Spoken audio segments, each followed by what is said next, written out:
Hi, welcome to me. I call this look, it's cold and I have a migraine. Um, and that's why I'm putting this for the intro. It is December 1st. This is important. This is important because the whole entire theme of this vlog is that every month Simon Teen has like 2 or 3, sometimes 4 books for free on their website that you can read throughout the whole entire month. Like the whole book's free online type thing. And occasionally I'll like look at them and I'll be like, oh, maybe this one I have time, right? But every December, I don't know how long they've been doing this, but I can tell you, I think it was 2020 was the first year I started doing it, where I like read the books. They do every day up through Christmas, one book free for that whole day, and then it switches every day. So you have one day to read the book. Technically, you're not supposed to read the whole book in one day. That is what I did in 2020. I read like 6 books in a week. By doing that, that's how I read In Deeper Waters for the first time. Okay. And that's like not a book I would have picked up otherwise. And that's why I'm doing this. Okay. That's why I'm doing this.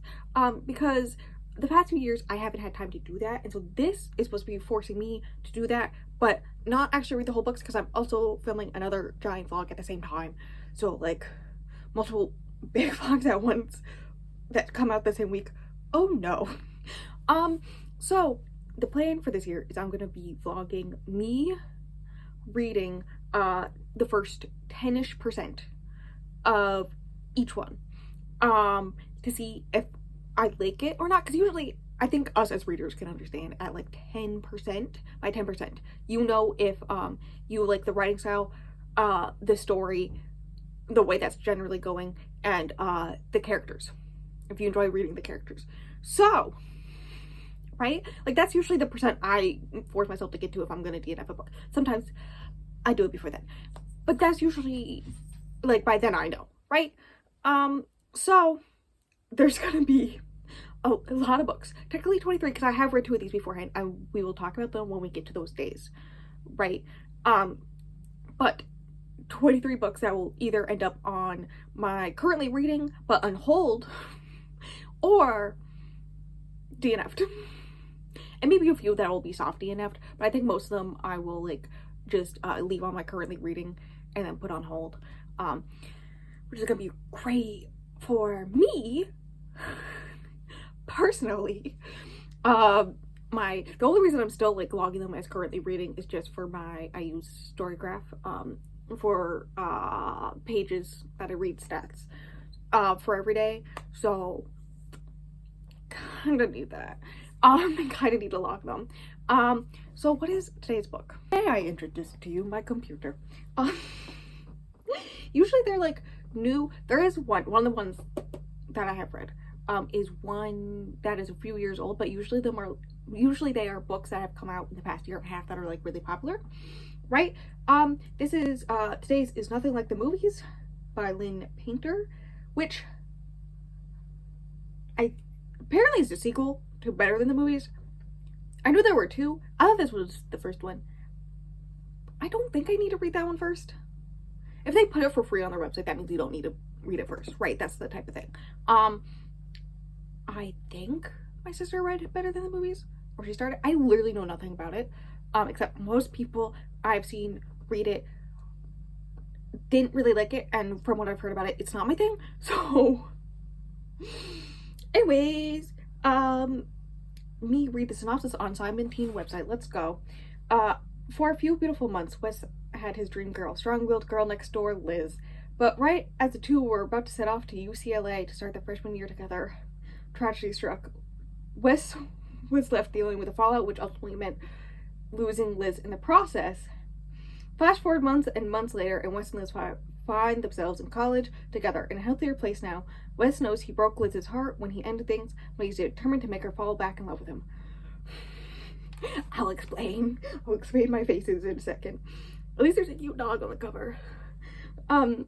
Wes knows Liz better than anyone, and he has a foolproof plan to win her back with a rom-com worthy big gesture she loves. Only Liz will have none of it. Wes has to scheme like a rom-com hero to figure out how to see her. Even worse, Liz has a new friend, a guy friend. Still, Wes won't give up, adapting his clever plans and going hard to get Liz's attention and win back her affection. But after his best efforts get him nowhere, Wes is left wondering if the relationship is really over for good. Now let me explain to you why I made faces at that. One, listen, I kind of knew, but I definitely knew when I tried to read the last All the Boys books. Books about teenagers going to college and continue their romance, not my thing. Not my thing. Okay? Yeah, that's not my thing. But also, it seems like, I don't know if they actually end up together, based on that last paragraph, but definitely throughout the book, it's him trying to get her back, second chance romance type thing. And I don't like those. I don't like second chance romances. Yeah. I think the only other trope I really not the biggest fan of is friends to lovers, and sometimes I can really like those. It's really just touch and go for those. But the one that I really don't like for romance tropes like this is second chance. Second chance are not my favorite. And yeah. I think everything's pointing towards this one's gonna go on the DNF shelf, and I love that for me. But maybe by doing this, I'll find like a few books that I wouldn't pick up otherwise, and I would like. So that's why I'm doing this. Anyways, I'm gonna read this for free for 10%. And do that. Okay, bye. Hello, hi. I've read the first 10% of the movies. It does because I decided to screen record with my decision in the moment of DNF. Oh, I put on hold or stop DNF on the rare occasion. You already know. Let's be out of here. I already was not into it. I mean, you heard me talk about how I don't like second chance romances. It opens with college vacation. So I think it's like been a few months since they broke up. Right after he left for college, like within a month, his father died of a heart attack. Was his father, so he returned home for all the stuff, and then he had no choice but to stay home and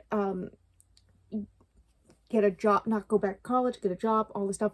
At the point where I stopped, we learned that she comes from a rich family, so it makes sense why he feels like he had to break up with her, right? Because he had no opportunity, like none of the typical opportunities and whatnot. Before this, he was supposed to like be a baseball superstar, blah blah blah, blah, right? And then also all his friends are back in town after going to college for a semester with their lives ahead of them, and he's working double shifts at the grocery store full time while also being an Uber driver on the side to like make ends meet, right? So not the best. And that's like the first chapter, and it's like the first time they've seen each other since they broke up, and he's immediately rude to her because he feels like he has to because they can't be together. And then it cuts to nearly 2 years later. He is now 20 and officially going to that school again, with a baseball scholarship, I believe. I don't exactly know why or how. I just know it's happening, right? And he's all bright-eyed because like it's his second chance, right? I get that. So like his thing is like he wants to get this engineering degree he wants. He wants to hopefully become a professional baseball player. But also the other main things is he wants Liz back one way or another. And he's like literally stalking the specific library she would go to because it's the music library and that's her specialty in college. So like yeah. And so far the first 10% is just all the ways they're missing each other, right? They go jogging at the same time on the same fucking route and they miss each other. She has an internship, which she's also all bright-eyed about, but she's also doing like a part-time position where she takes photos of sports for stuff, blah blah blah, not important, for social media purposes, because he's on the baseball team. And one of the first shoots we see her do is for the first baseball practice with the freshmen, right? And she does see the behind of him but doesn't know it's him, but she does think his ass looks nice, and then gets called over to take shots for something else for the upperclassmen on the baseball team. So she doesn't know it's him, right? I already mentioned how he's constantly at that library. Um, and then now it's been like a month or a week or something like that, and there's a party, and it happens to be her roommates who are throwing the party, so he's at the party that's in her apartment, but doesn't know, like, it's her apartment.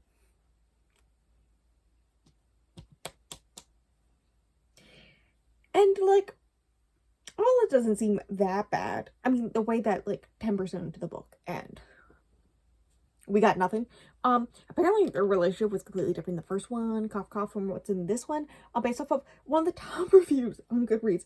I had to read I read some of it, but, like, I was big red flag, which is something I got from just the synopsis where he's like, he's gonna get her back no matter what type thing. I'm like, right? Apparently, according to that paragraph in that review, which is by SK, it was different in the first book, but,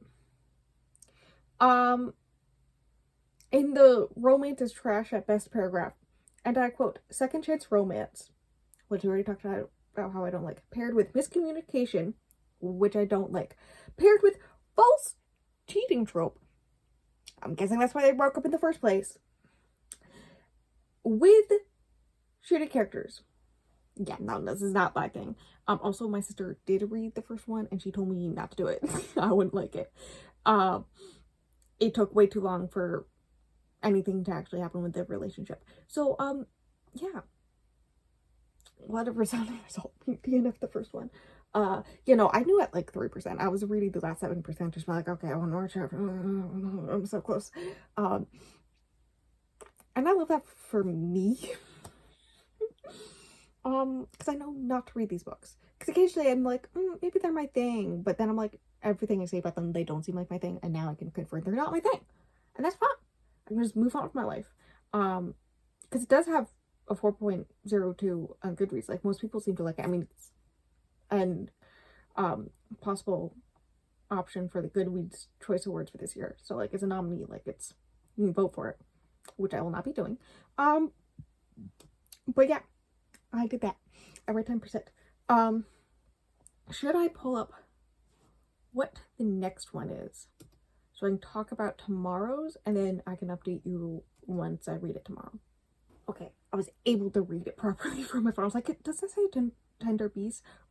Yes, it does. Tender Beast by Liselle Sambury. Another one that came out this year. It's a horror thriller YA. Interesting. I'm looking at it on Storygraph, and it has the marker for things that I don't like. Toxic relationship. Oop, okay. Let's go. That's a kind of long synopsis. Oh my god. After her private school is rocked by a gruesome murder, a teen tries to find the real killer and clear her brother's name. Oh. In this psychological thriller, I do like psychological thrillers. Perfect for fans of The Taking of Jake Livingston, which I have read, and Ace of Spades. Okay. I have the history of both those. Ace of Spades, I DNF'd. That is because I didn't know when I started it, outing was an aspect in it, and so I got like a few chapters in, and then somebody told me this, and I went, nope, I can't do that. And then Taking of Jake Livingston, we did it for the podcast, and I sped read it in one day. And I think if I hadn't done that, if I had taken my time with it, instead of letting all that trauma dumping just happen at once into my brain, I would have enjoyed it more. But I did like aspects of it. Sunny Bear has 4 siblings, but only one is a murderer. I really hope I pronounced that last name right. With the death of Sunny's mother, matriarch of the wealthy Bear family, Sunny's one picture-perfect life is thrown into turmoil. Her mother had groomed her to be the family's next leader, so Sunny's confused when the only instructions her mother leaves is a mysterious "take care of Dom." The issue is, her youngest brother Dom has always been a near stranger to Sunny and seemingly a dangerous one. If found guilty of his second-degree murder charge, still Sunny is determined to fulfill her mother's dying wish, but when a classmate is gruesomely murdered and Sunny finds her brother with blood on his hands, her mother's simple request becomes a lot more complicated. Dom swears he's innocent even though Sunny isn't sure she believes him. She takes it upon herself to look into the murder, made all the more urgent by discovering free of another body and another. As Sunny and Dom work together to track down the culprit, Sunny realizes her other siblings have their own dark secrets. Soon she may have to preserve the family she's always loved, or protect the brothers she barely knows and risk losing everything her mother worked so hard to build. Okay. This one, there's more vibes of something I like. I like psychological thrillers. I talked a little about that. Also, it reminds me of Blood Debts. That's the name of it. A little bit of Blood Debts, which I really liked. The second one I didn't like as much, but the first one I really loved. Is Blood Debts even the name of the first one? It is. Hell yeah. Look at me go. So it's gonna be a little bit of that. That whole, like, mother dead, having to protect the family, supposedly to be the matriarch, next matriarch, all this stuff, right? And that's that. I will read the first 10 tomorrow, and I will let you know. Well, you'll be able to see now whether or not I put it on hold or DNF'd it.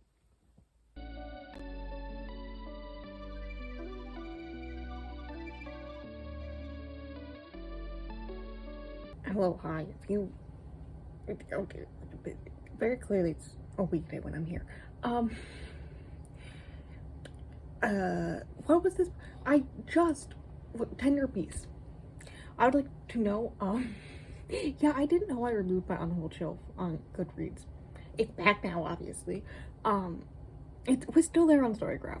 That was so funny. I think I changed it to my soft DNF shelf, because I was more putting breaks between. I think my goal for these, if I put them on hold, I'm going to read them soonish. The good news with this one and Cough Cough, the next one, if I decide to continue with that one, is that the wait lists seem to be very short at my library, which makes sense. They usually do a mix of, like, their most popular books of the past year or so, or popular authors.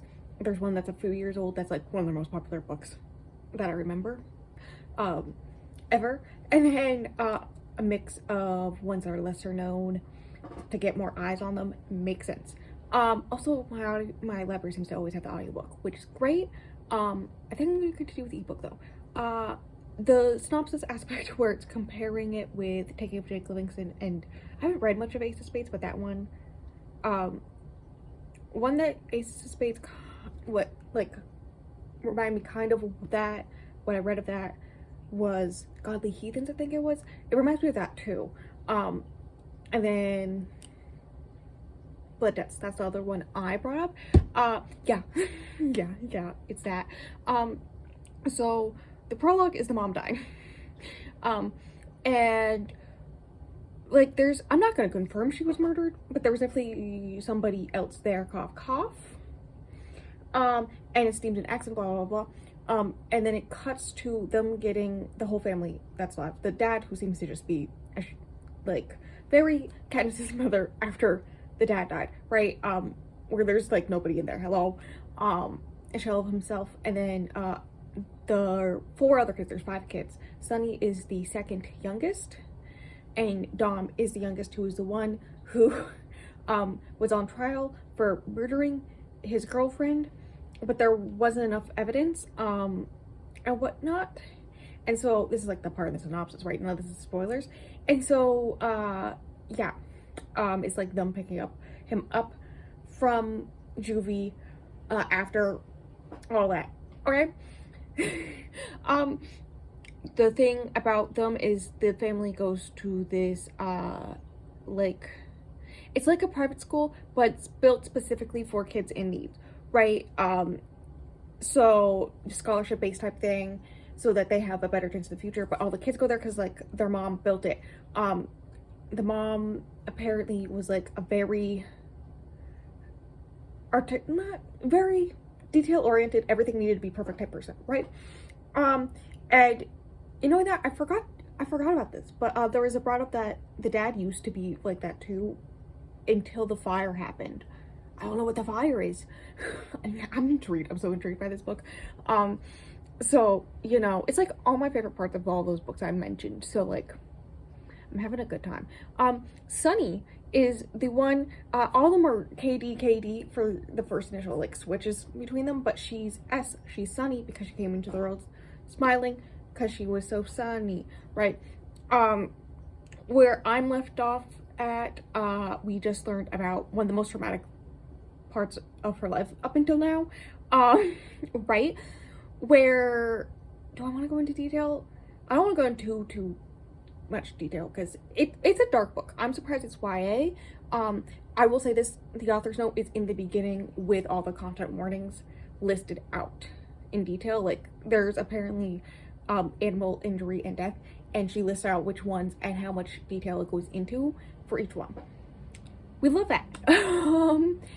And so basically, there was a thing where, because of her oldest sister, she almost froze to death in the woods when she was a child, and by surviving, she had to sleep next to a dead body when she was like 9. Right? And she learned from that point, because everybody was fighting, right, because of it, because like the parents blamed each other, but also the other children for letting this happen, and all this stuff. So people were like always fighting and all this stuff. And she realized early on that if she just smiled, people thought that she was fine, and then the fighting would stop. And so everyone thought she was just fine. Like, for years she still had PTSD. I would be surprised if she still has PTSD, because when she cough finds the body earlier, that chapter of a murder victim in the school of a classmate she knows and has a crush on her, it makes me worried about Dom's best friend now. Then, right, she has a flashback to that, right? So clearly still has PTSD. But like, she just pretends everything's fine, and because that, her mother like rewarded her with the idea that like, you have the resilience to take care of everyone, you are going to take my place when I die. Except her mom suddenly died, and so her oldest sister is taking the place and not a good at it, just trying to like replace mother by like step by step, by every little detail, right? And that's like not what they need. Like, the mother said, they just need somebody to take care of this stuff, take care of them. They don't need somebody to pretend to be their mother, right? That's like the thing. Also, like, she's supposed to be in the UK. Like, I feel bad for her too. Like, I get it's annoying, but also like, she is now being like the mother to these 4 younger children because her, I guess maybe the middles are also in college, but she's supposed to be in the UK studying abroad when all this happened, right? And so like, it was so sudden. There was like no notice anywhere with the lawyer stuff of like that she was supposed to be in charge. The only thing, like, the lawyer, she had something set aside for each of them, like a note, and the only thing the lawyer gave her was a sticky note that said, take care of Dom, who is the one who may have murdered his girlfriend. So she's all like stressing out about that. She is constantly really nice to everyone in school. Like, she tries to be friends with everybody, because she knows that, as far as she knows, she was supposed to one day take care of this place, and so she needs a good relationship with everybody, that type of thing. Always smiling with everybody. She's got a boyfriend she doesn't really like, but if she breaks up with him, she'll look like a bitch, and she can't have that. She's got to be the nice, sweet one. Same thing with like the rest of the family. Like, as far as I can tell, there's one person, maybe Dom can tell that she's not actually like this all the time. It's her pretending. But the only other person who notices is Jeremy, Dom's best friend. Like, he had a crush on her when he was younger, and because I was watching her a lot, and because that noticed, right? And all this stuff. And so she's dealing with that. She's dealing with all her friends, like her closest friends, and her boyfriend are all gonna go to the same school that she was already planning to go to, because they have no other choice, and they hate on her because she has a choice, but she's still going there because it's like her family's alma mater. Like, it makes sense, right?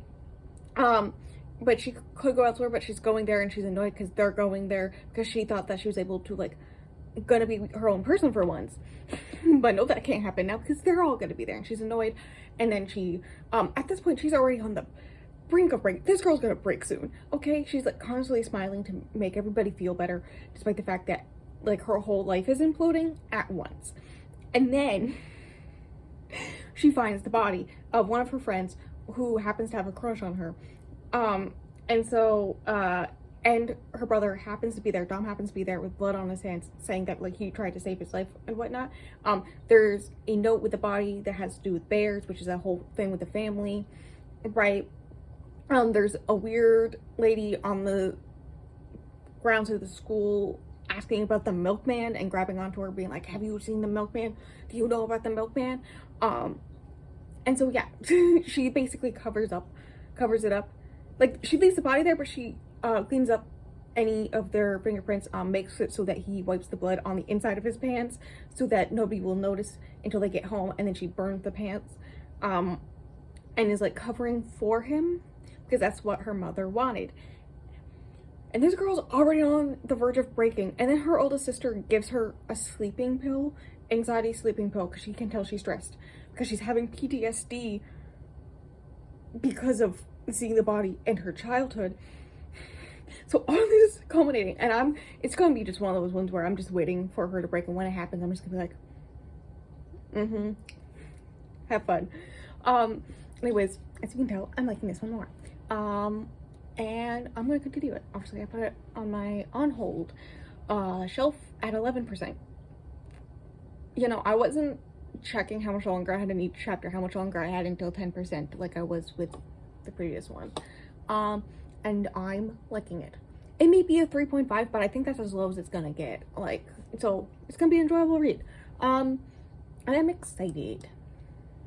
Now, let's talk about the next one for tomorrow, which I love the cover of. It sounds like a computer right there. I love the cover of, because there's a lot of butterflies. I love the bi butterfly. Listen, it's pink and it's blue, it's bi. Behind her head, it's Conditions of a Heart, which is contemporary YA. You'd think it'd be romance, but no, not the first line in the description being for fans of Talia Hibbert, which I've read, enjoyed, and Lynn Painter, you know, the author of Nothing Like the Movies.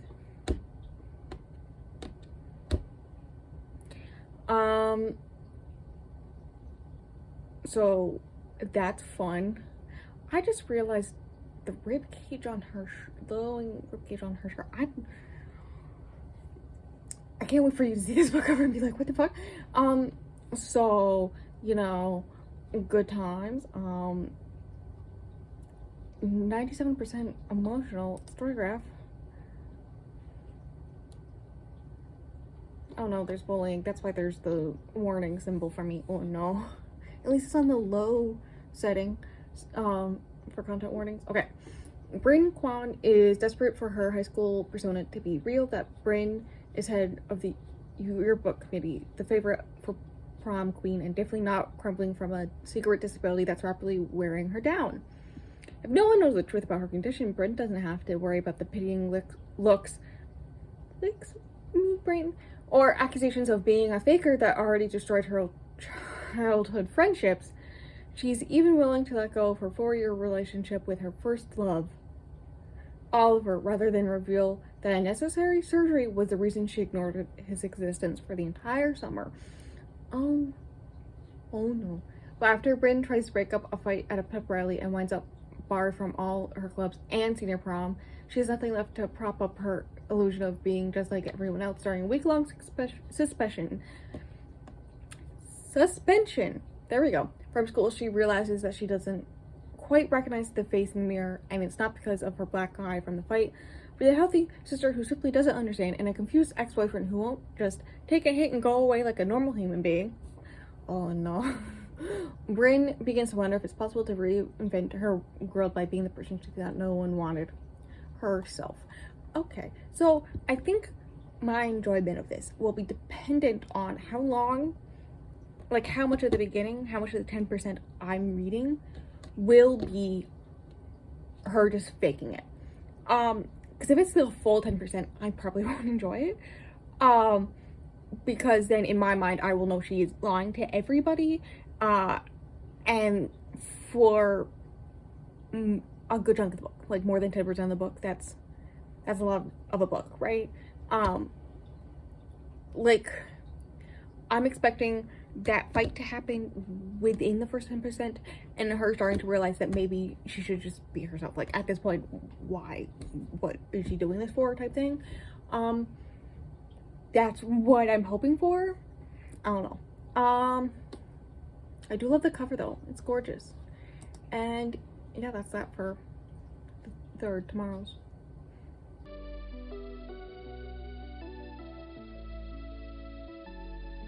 Okay. I just dreamed, so I took out my earrings. So I'm gonna put them back in.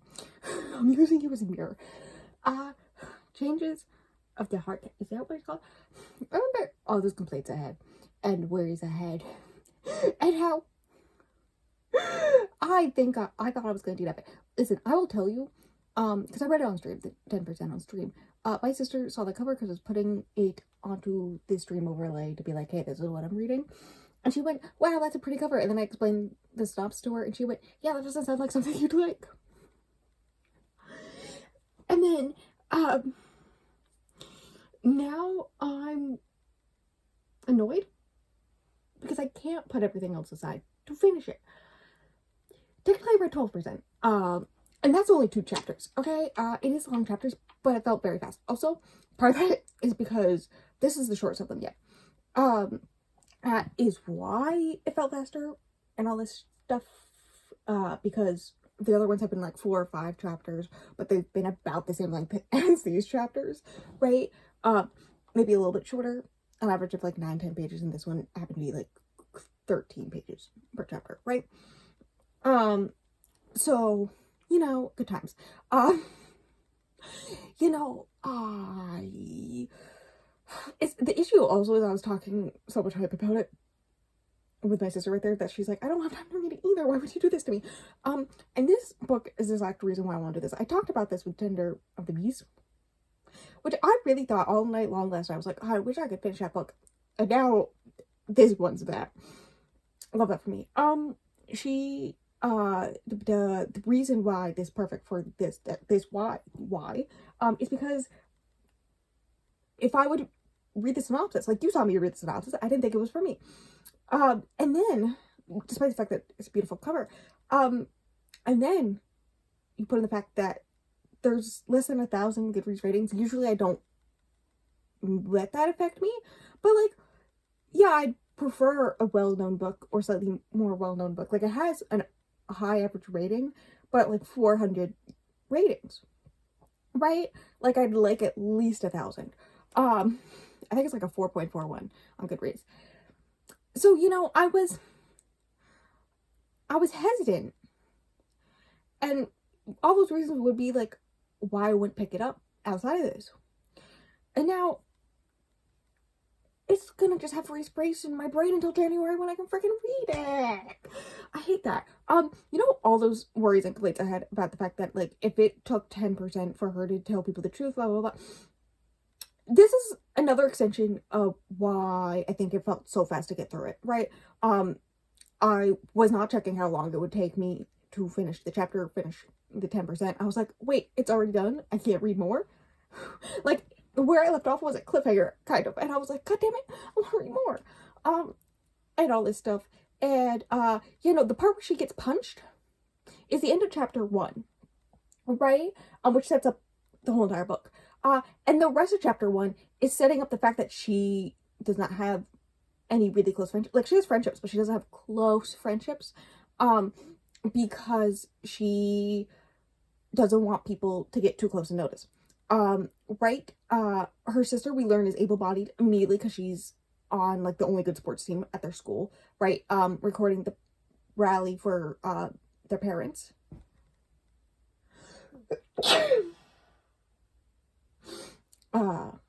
We love how sneezy I am. She's still in love with her ex-boyfriend, and he has animosity towards her, kind of showing the whole, like, she broke up with him thing. But she won't get back together with him because, again, people getting too close to her. She's the person people go to when they have issues in, the class meetings, money-wise, pep rallies, prom stuff, everything to do with that. Your book she's the person people go to. People generally like her. People generally listen to her, and that's why she gets in the middle of the fight to try and stop it. And then the guy punches another guy, and she tries to stop that guy from hitting his head on the pavement. In the process of doing that, she gets in the way of the second punch accidentally. Right? So we're learning all that in the first chapter. Second chapter, we learn what it is she has name-wise, but also what it means, which is I'm not gonna say basically. It's very complicated. There's something to do with her heart. She has like, it's genetic. She gets it from her mom. And there's something to do with her heart, but also makes it so her bones dislocate hell easily. Which is why she had surgery over the summer to put a bunch of screws in one of her hips. It's the other hip that pops out, and also her shoulder and one of her ribs, I think. And the hip immediately pops back in. It's not an issue. It's her shoulder that she can't get back in. We learned that her closest thing that she has to her best friend doesn't know about this. She learns her sister cares more about her safety than, or well-being. Like taking out all her pills out of her bag and everything, right? Meanwhile, she's all like, no, we can't do this in front of everybody. And her sister's like, who cares? And we learn why she cares. We learn why she cares in her head, which is basically how she was viewed, bullied, kind of bullied, but also how she was treated by people beforehand when they knew.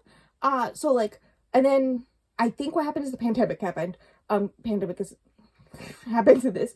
And then because nobody saw each other for a long time, blah blah blah, which was her freshman year.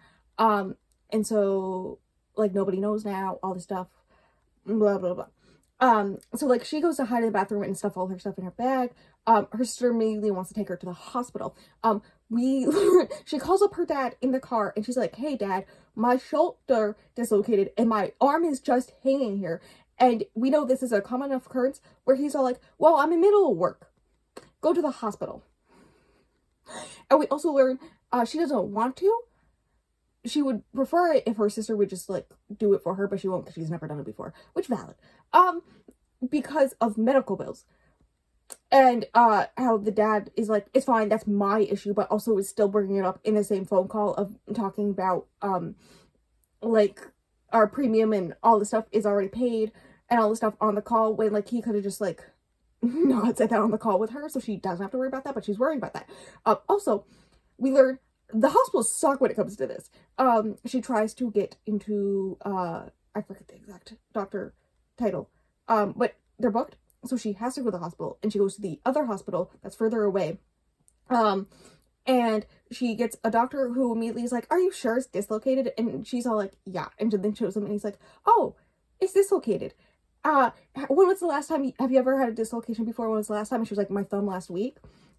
Trying to open a thing of chocolate sauce for Sundays, right? And he's like, ha ha ha. And she's like, no, did you read the paper I gave you? Because there's a paper that says exactly what I have and why and all this stuff, right? We also learn in this chapter that her dad's side of the family doesn't understand. And, like, we're really excited when her younger sister was born, quote unquote, normal. And all this stuff. Continuing this reason of why she hides it from everybody, right? She doesn't tell anybody she went to the doctor. Like, she tries to cover it up, all this stuff. She's in the doctor's office. He's all like, oh, okay. Assumes that she gets her information from TikTok and that she's self-diagnosed. And she's like, no, my geneticist told me. But he's like, okay. And then he's all like, I'll go Google. I'll go look up what this is. So he's learning from the internet, but if she learned from the internet, which is why she hates the hospital.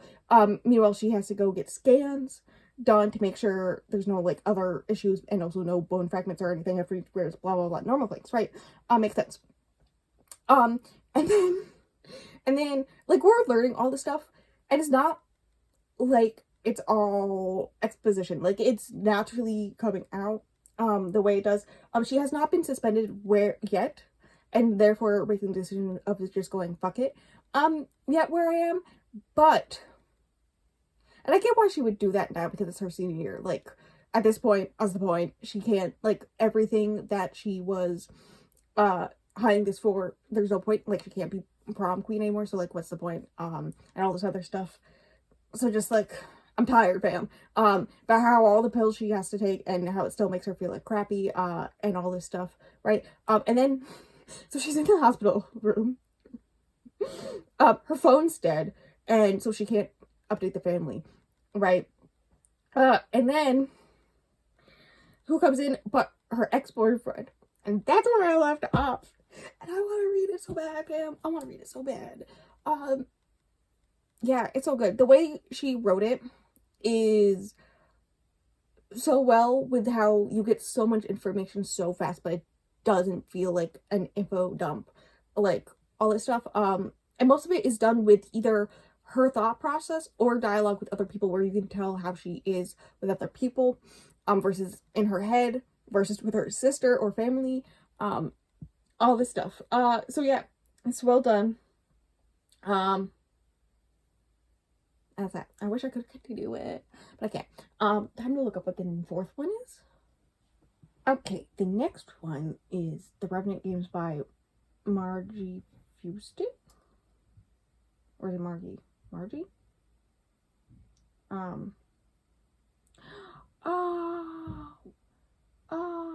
Okay, this is the first book in a series. Apparently there's a sequel. I was worried about that, because it looked like something that would definitely be a YA fantasy series, yeah. It is the first one that came out this year, 400 pages, just over.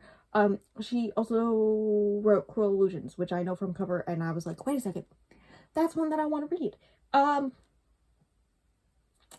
Let's see, synopsis. Blood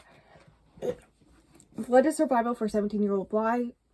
Okay, you can't give someone a name Bly without me thinking of Bly Manor, who lives in the poverty-stricken human village caught between enemy vampire and witch kingdoms. Makes sense. Most of the time, vampires and witches live in uneasy truth, buying human blood for their food and spells. But 2 weeks a year, the ceasefire dissolves, and they hold the Revenant Games. Any human can play in the games for either the witches or the vampires. Alongside life-changing witches, the witches will raise one person from the dead for whoever captures the highest-ranking vampire. In turn, the vampires offer immortality to whoever captures the most powerful witch. For most humans, the games are a ticket out of poverty. For Bly, it's a chance to get back her dead sister, Elise, and save the life of her dying best friend, Emerson. Oh, together she and Emerson forge a dangerous path to play both sides and win both prizes.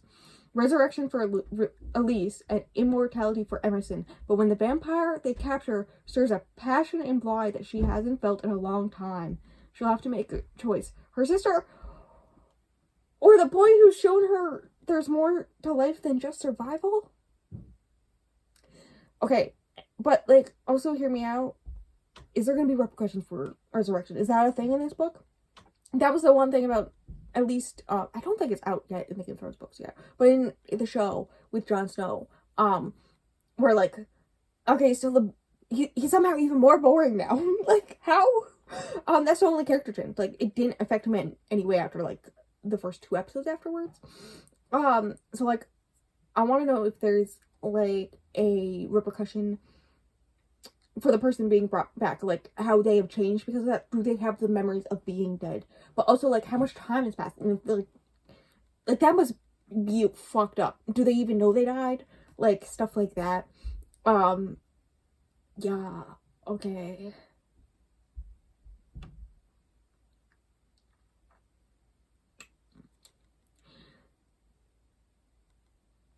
This is exciting. I'm loving this. Okay. Okay.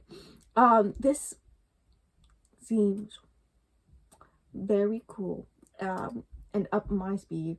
You know, I was thinking, I wish I could read a vampire book right now. I mean, there was on my DVR, but, so I'm happy that I can do that. With this, very exciting. I will update you tomorrow when I get 10% into that with my thoughts. And then the next one, I'm reading what that one is. The one after that one is the only one, if I wasn't doing this, that I would have done. So, you know, that's lovely for me. The lighting. It's because the computer's right here for when I have to read the synopses. The next one. Okay, that's why. What was the Revenant games? I guess it was technically 10%. It was like closer to 9%. I don't know. Because the chapters were long. The best way I can describe why this wasn't my thing. It was the writing style. I'm just gonna do this until the time. It reminded me of, I don't know the name of it, but the one Holly Black I've tried to read, which was a standalone, in which the YA, like, there's certain ways that YA is written sometimes I don't enjoy, which is the issue of doing this, because these are all YA, right? Because I'm a teen. And this one, it's usually an issue with YA fantasy, right? And this one had the same thing. Also, remember how, sorry, I said the book didn't have, like, you were learning a lot of stuff, but it wasn't, like, exposition, lore, dumped on you. That was all I read. Her sister dies, she blames herself, and she's selling her blood so that she can do the games. That's all I've read. That's technically the whole plot, so far. But it was a lot of actual pages, and it was just a lot of chunks of lore. So that was fun. And by that was fun, I mean, that's not my favorite way to, read fantasy. Especially in a fantasy setup that, like, I've read something similar and it's not my favorite type thing, right? Like, basically the whole entire first chapter was, I guess, supposed to be us learning how Bly is as a person before her sister dies, and then seeing her sister die, and then the whole entire second chapter is to learn how she is after her sister dies and how she's changed as a person. But it's not done in a way that I enjoy. Right? And also, it's not show, it's very much tell. Like, it's in her head, but it's not her POV. It's not her POV, really. So it's just basically telling us Bly is now changed because blah, blah, blah, blah. This is how Bly changed. For, like, pages. And that's not my favorite. So DNF. Now, tomorrow's thing that I'm about to read the synopsis of is the No Girlfriend Rule. I may have forgotten a slight thing, which is called, it's winter. Winter storms are normal. Power outages normal. If that happens, I'm just gonna keep track of which ones I wasn't able to read because of it, and get them from Libby or whatever, and then read them elsewhere. Like, read the first 10% on my Kindle, and I'll just read the backlog in, like, one day, right? It's fine. Okay, I would let you know, I immediately, when I pulled up the No Girlfriend Rule, which I do love the cover of, so this is making me sad because I had the little, like, warning on Storygraph being like, oh my god, this has content warnings you wouldn't like, and then, it's, my, 4 things I really don't like reading in books: panic attacks and disorders, homophobia, toxic relationships, and abandonment. It's also got transphobia and fatphobia and sexism and body shaming, which are also things I don't like to read about, but I don't have as much personal experience in, so it does not affect me as much type thing, right? So I fear this one will not happen purely for that reason. Alright. Hollis Beckwith isn't trying to get a girl, she's just trying to get by. For a fat, broke girl with anxiety, the start of senior year brings enough to worry about. And besides, she already has a boyfriend, Chris. The relationship isn't particularly exciting, but it's comfortable and familiar, and Hollis wants it to survive beyond senior year to prove she's a girlfriend worth keeping. Hollis decides to learn Chris's favorite tabletop role-playing game, Secrets and Sorcery. But his unfortunate no girlfriends at the table rule means she'll need to find her own group if she wants in.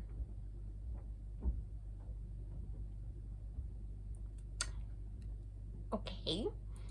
Enter Gloria Castaneda. That was horribly done. And her all-girls game of SNS. Sounds like Dungeons and Dragon parody. Yep. Okay. Crowded at the table in Glory's cozy Ohio apartment, the 6 girls battle twist magic in-game and become fast friends outside it. With her character as armor, Hollis starts to believe that maybe she can be more than just fat, anxious, and a little lost. And then an in-game crush develops between Hollis's character and the bard played by charismatic Amy Aminshaw? No, Amy Amin Dashaw, whose wide, cocky grin makes Hollis' stomach flutter at their gentle flirting. As their gentle flirting sparks into something deeper, Hollis is no longer sure what she wants, or if she's content to just play pretend.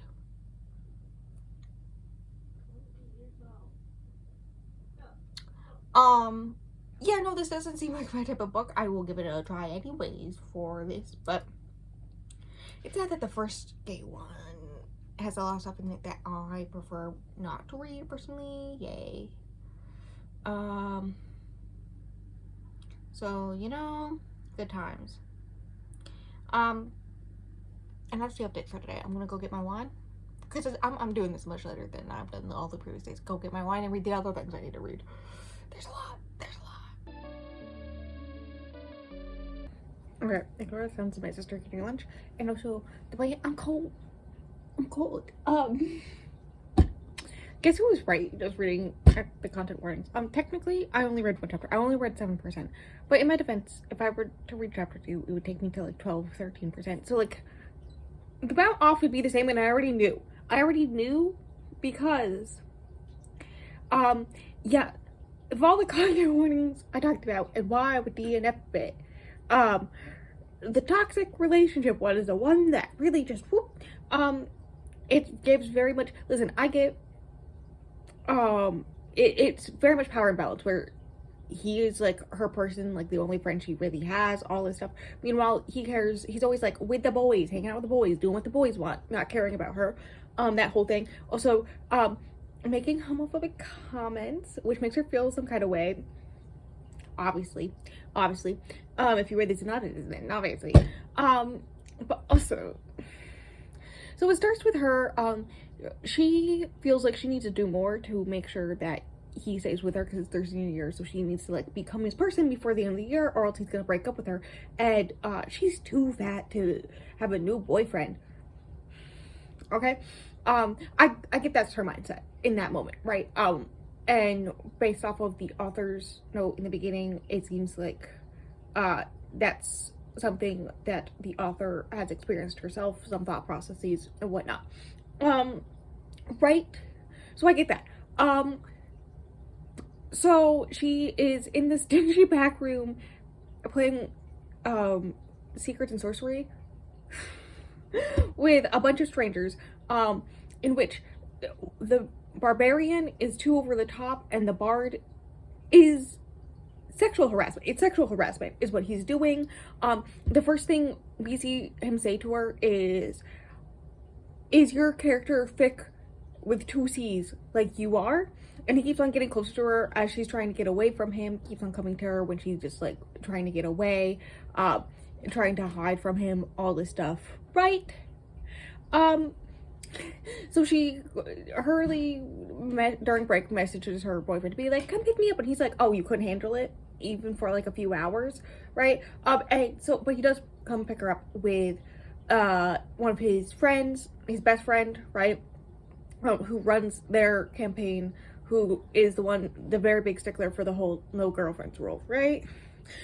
While they're in this back room is when she finds the flyer for the all girls group that's female friendly but also queer friendly. So, you know, good times. And right, and so she's trying to talk about in the car why she did not have a good time, and they're like, oh, you're just giving up, this is what you do, how dare you just like give up and all this stuff, right? And it's not like she's not a fan of this game, like she stays up to date with the game from a tangential side, but she, like, the only friends she has won't let her play with them because she's also happens to be dating her boyfriend, and there's a no girlfriend rule, right? so that she can't join them. Very much, that rule was created when they started dating, so it's giving very much, they don't actually like her, and so they made that rule as a cover for why she can't hang out with them even more, because they think she's just following them around, and it's annoying, right? That type of thing. Anyways, her boyfriend does not take any of this serious, any of her critiques of the people, her not really judgments, how it personally made her feel. It made her feel uncomfortable, the way that the barbarian was acting out, all this violence, and then obviously the bard being creepy, and her recognizing that that was very creepy harassment, right? And trying to describe it, he's playing it off as like, I can't take anything seriously, I'm just gonna make jokes about it, right? Which, like, in her head, she's like, well, it's what he does, and then it, like, makes me calm down, but clearly it's not calming her down, because he's, like, making gay jokes and whatnot, and she just feels uncomfortable, and then he's all like, this is just what every sorcery and secrets campaign is like, and then she's all like, do I want to be dating somebody who thinks that and plays like this, like, right? Which, valid, and then his best friend, who's in the front of the car, right, is all like, one, tells her she never takes anything seriously, and two, tells her, when she tries to explain the creepy, sexual harassment aspect of the bard, that made her very uncomfortable, and the main reason why she's not going back, which is so valid, and she, like, is using examples to explain it, and they're like, well, are you thick with two C's? Is your character thick with two C's? Right? He's all like, well, every bard's like that, so you just gotta suffer and deal with it. You're just not good enough to understand. And I would bring up, an argument, since this is a D&D parody, Chris Pine in the Dungeons and Dragons movie would never. Thank you very much. You know, it's just very much giving, in the first chapter, even with just the pamphlet or the flyer for the other group that she's gonna end up joining, the all-female group, it's giving, this is generally not a safe place. Like, it's very male, sometimes toxic male dominated game, and if you are a woman who is not thick-skinned or not 100% masculine man, because there's like another guy, I think it's the paladin in the group that she was playing with, the bard started calling him gay because he didn't want to fight the goblins immediately. Okay. Right, like, she doesn't want to, like, that whole environment is not very safe for some people, right? And she's feeling that, and so it's like, oh, it's supposed to be a whole commentary on that, and then she finds a safe space in this group, and then her life changes for the better because of it. That's what's gonna happen, I can tell you that. I can also tell you the way that all the toxic, basically everything to do with her boyfriend and her friendships with all his friends and all that stuff is going to make me scream. It's gonna make me want to rip off my own skin. That's not something I like to read. And so, yeah, DNF.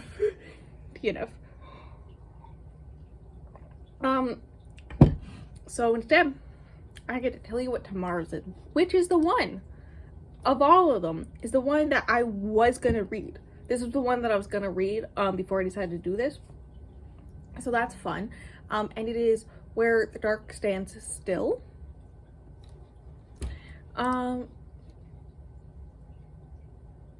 It says perfect for friends of Enchantment of Ravens, which I haven't read yet, and House of Salt and Sorrows. But also the synopsis is giving Girl Serpent Thorn. That first line of being like, it's like this and this because of this. The because of this aspect is giving me Girl Serpent Thorn more. So that's fun. Alright. Liska knows that magic is monstrous and its practitioners are monsters. She has done everything possible to suppress her own magic to disastrous consequences. Desperate to be free of it, Liska flees her small village and delves into the dangerous demon-inhabited spirit world to steal a mythical fern flower. If she plucks it, she can use it It's one wish to banish her powers. Everyone who sought out the Fernflower has fallen prey to unknown horror, so when Liska is caught by the demon warden of the wood called the Lezi, I'm not gonna, in my brain I went lesbian. A bargain seems better than death. 1 year of servitude in exchange for the Fernflower and its wish. Whisked away to the Lezi's crumbling manor, Liska soon makes the unsettling discovery she's not the first person to strike this bargain, and all her predecessors have mysteriously vanished.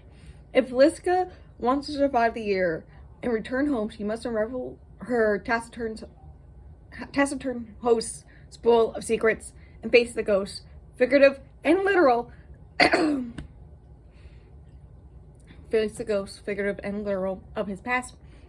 That part's giving the sequel to House of Salt and Sorrows, which I did like more than the first one. So, because something wakes in the woods, something deadly and without mercy, it frightens even the Lezi and cannot be defeated unless Liska embraces the monster she's always feared becoming.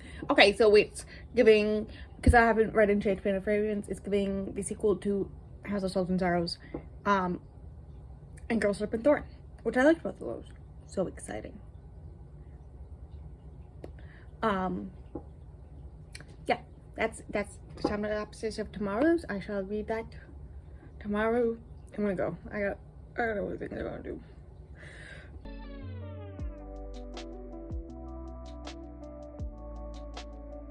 Oh, I call this look. It's fucking cold.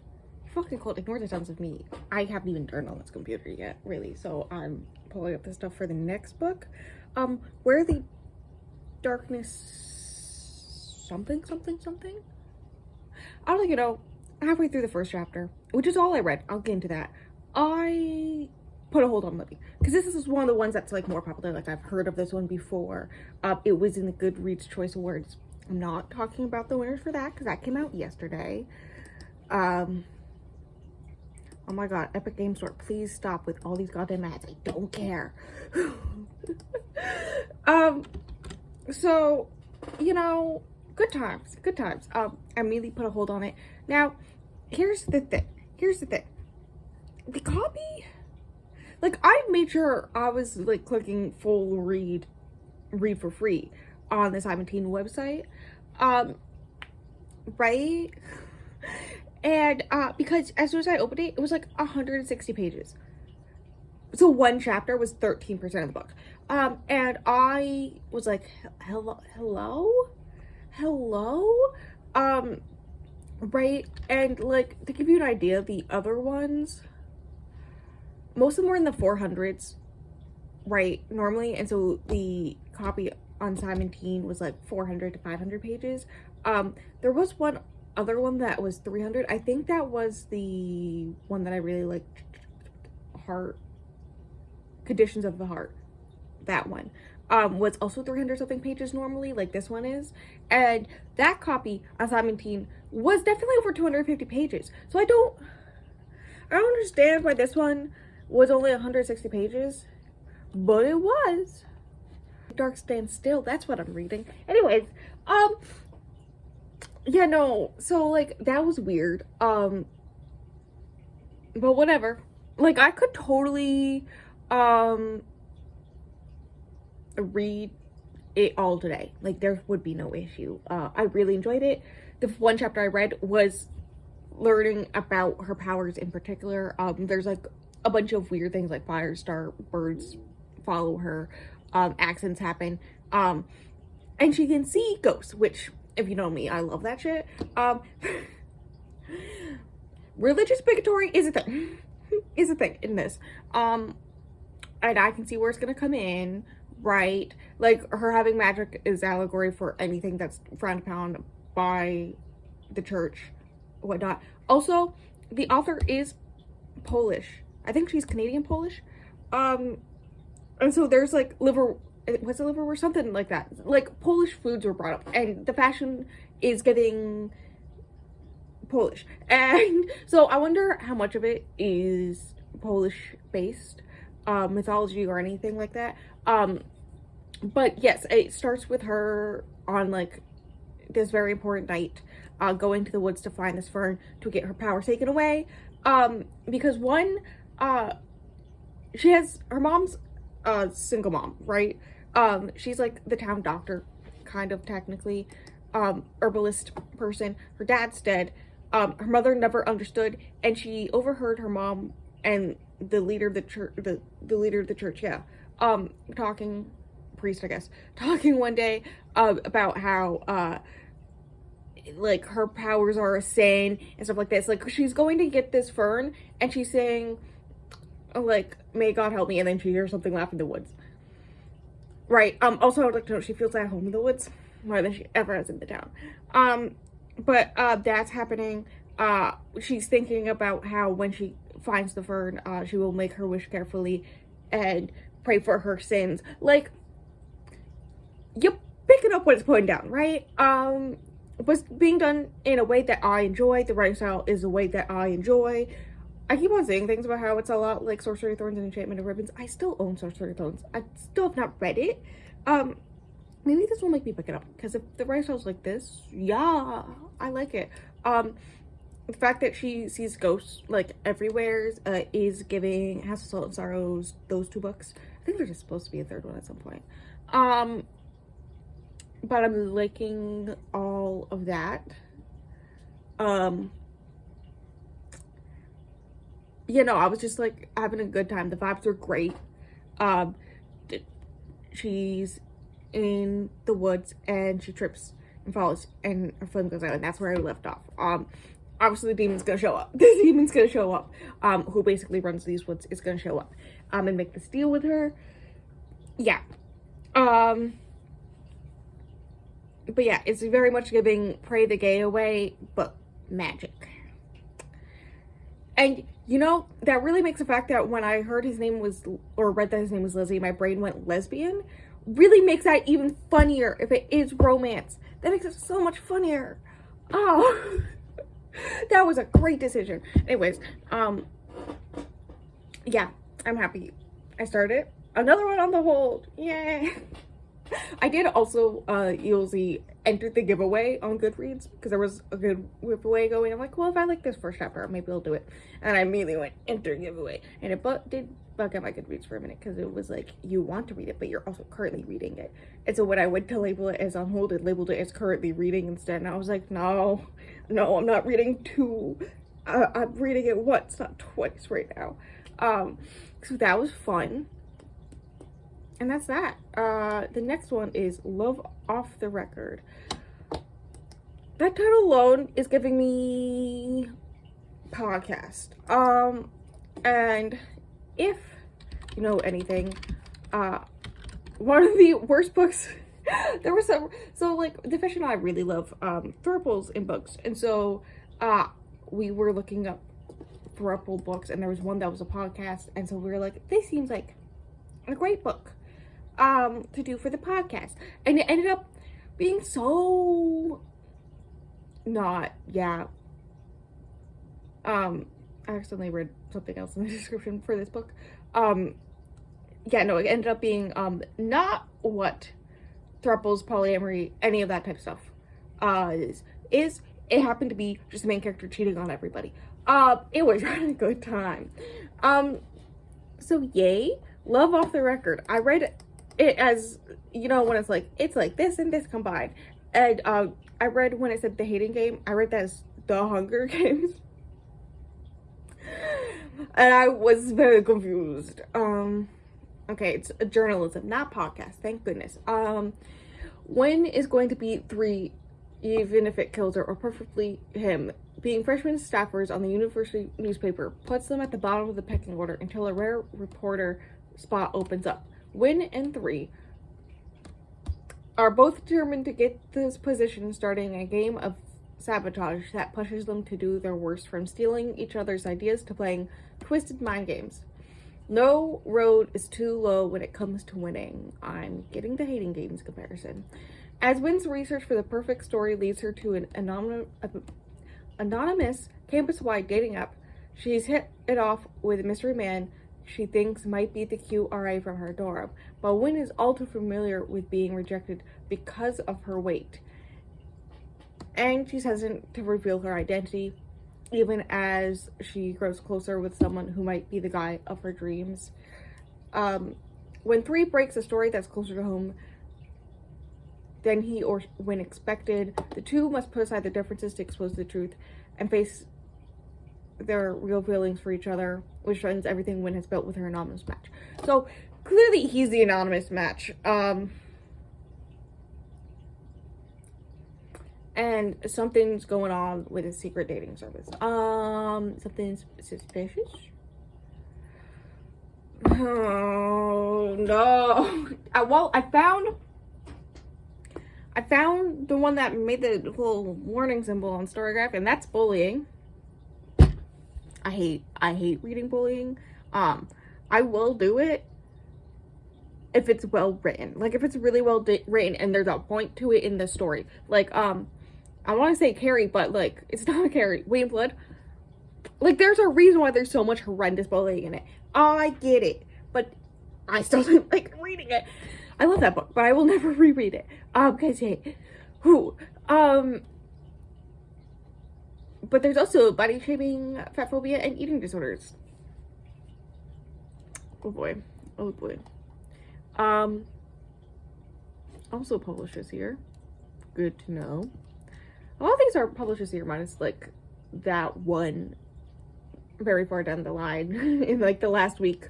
That's really, really popular, which we will talk about when we get to that one, because I have read that one before. Speaking of which, we're getting close to the other one that I've read before. There's only 2 out of 25. Anyways, I don't know how I feel about this being marketed as YA, being as it is a college romance. Like, I guess technically they'll both be 18 or 19, but that's new adult, that's not YA. So I don't, right?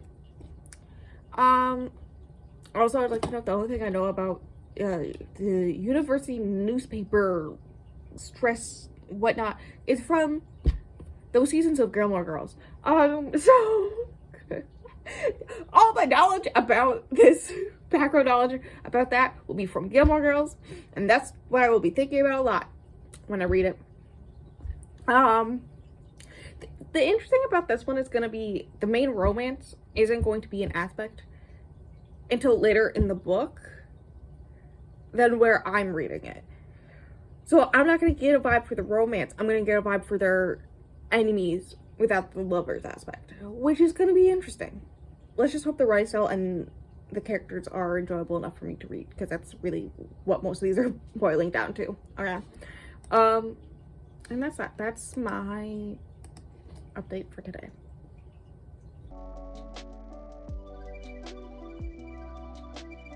I love New Feeling Location. Somehow it hurts more without Anna Karenina right behind me. Honestly, I don't know how. My worries of this not being enough of a taste test, right, being just like the first 2 chapters, and not being able to get enough of their lovers portion of enemies to lovers, right, to really feel the relationship, see them outside of the enemies portion, was right. So it's softy enough because of that. Now for me, there is a fine line between typical enemies to lovers romance and sometimes getting closer to, hey, you're horrendously bullying, not even horrendously bullying, but like there's usually at least the male, if it's a typical heteronormative romance, male character bullying her a little bit. That sometimes happens, especially in like workplace enemies to lovers. That's one of the reasons why I didn't like The Hating Game, because he was just making fun of her in the beginning, and I was like, this isn't enjoyable to read, right? And I can like them. Like Outdrawn was one that had it a little bit, but it wasn't like intentional, right? Like on the character's part. So I liked it more in that one. And so this one definitely reminds me more of The Hating Game. This is why I bring up the fact that I didn't like The Hating Game. I think I have it set at 3 stars. If I were to reread it, it would be a 2-star, most likely. You can see my paper towels behind me. I just noticed. No, you don't. Um, so yeah, that's why I soft DNF'd it.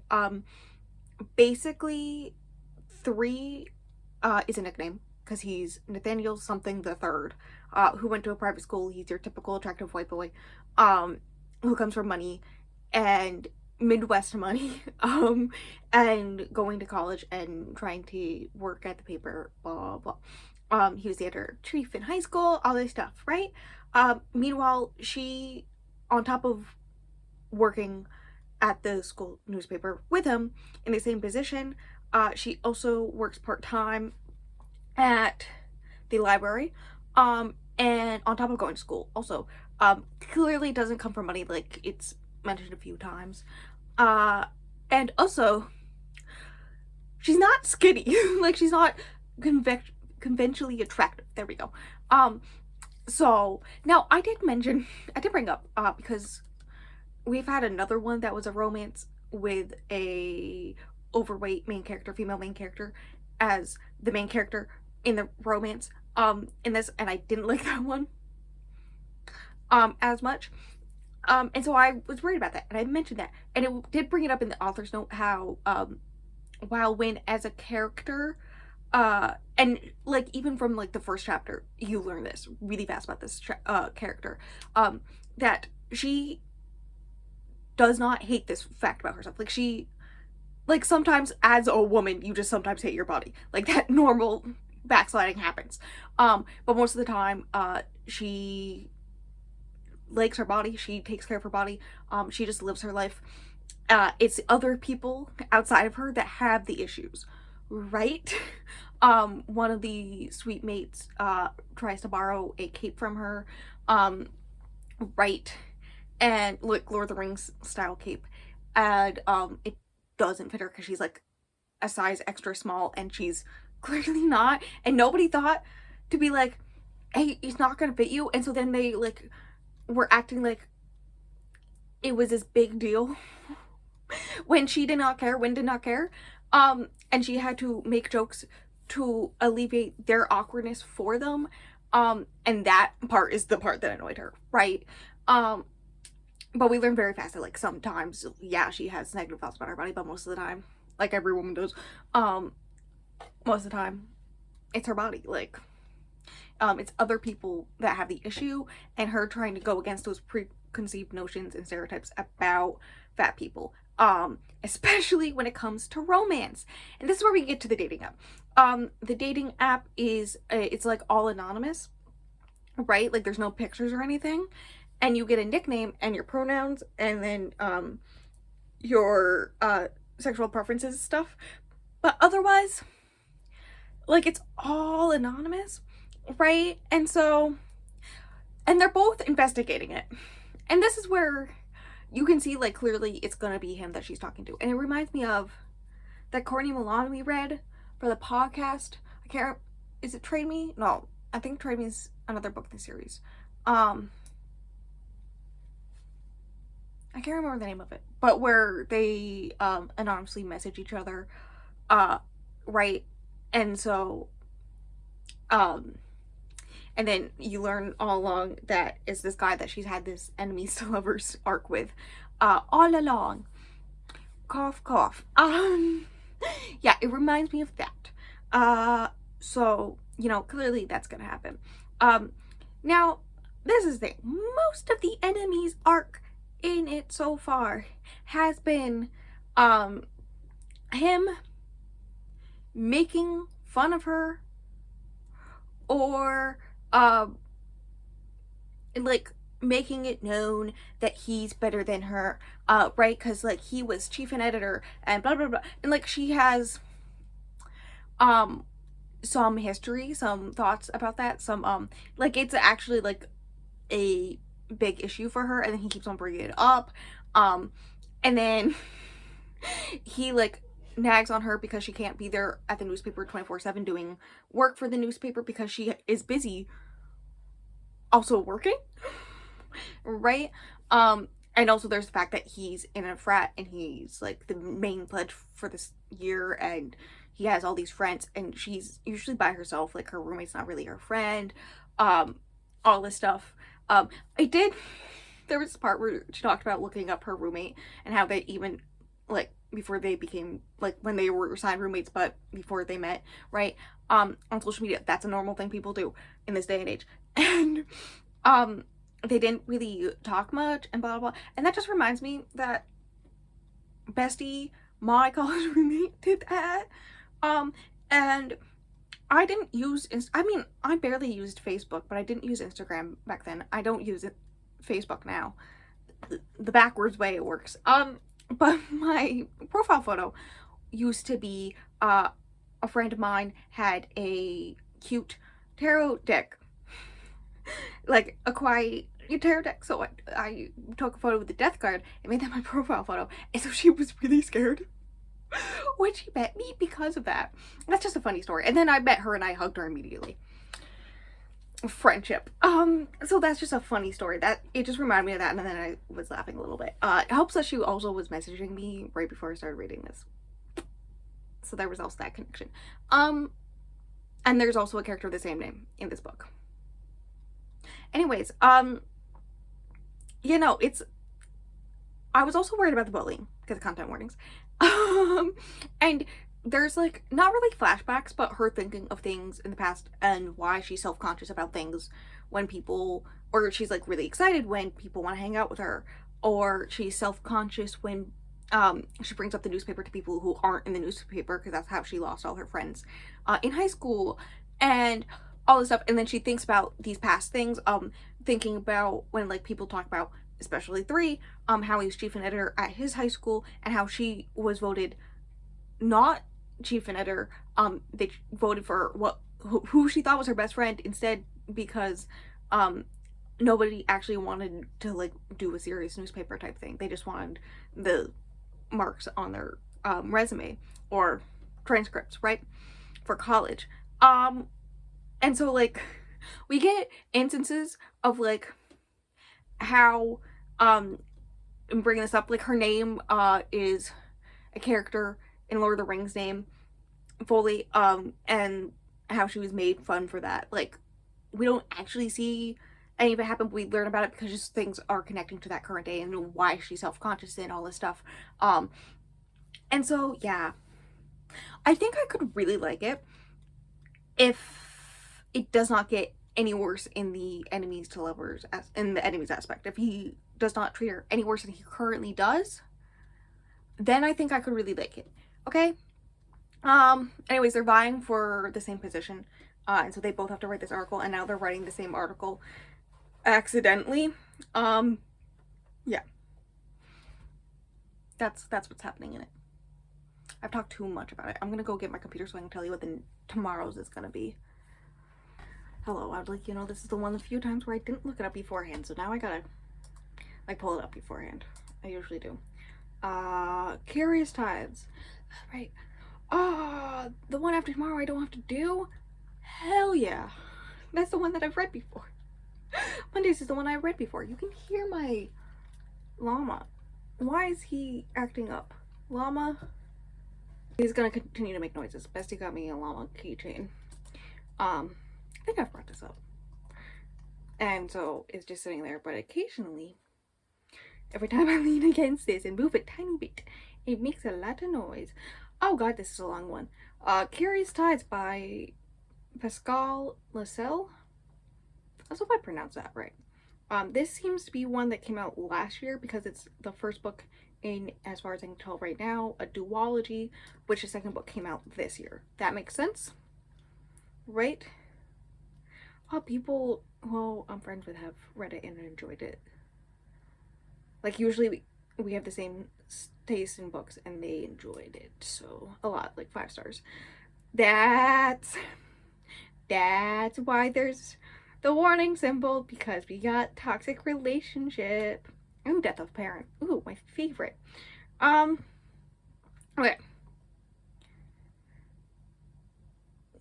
Okay. Emery might be a student at the prestigious prestigious Eldrin College for Lunar Magics, but her healing abilities have always been mediocre at best, until a treacherous night in the Dovermere Sea caves leaves a group of her classmates dead, and her as the only survivor. Now Emery is plagued by strange, impossible powers that no healer should possess. Powers that would ruin her life if the wrong person were to discover them. To gain control of these new abilities, Emery enlists the help of the school's most reclusive student, Baz. So close to my fave, my son. He's right here. Kaz is right there. A boy already well versed in the deadly nature of dark magic, whose sister happened to be one of the drowned students and Emery's best friend. Oh, determined to find the truth behind the drownings and the Colt Lake Secret Society she's convinced her classmates were involved in, Emery is faced with even more questions than supposedly drowned students start washing ashore alive, only for them each immediately to die horrible magical deaths. I think I forgot to say the word when in that sentence, but okay.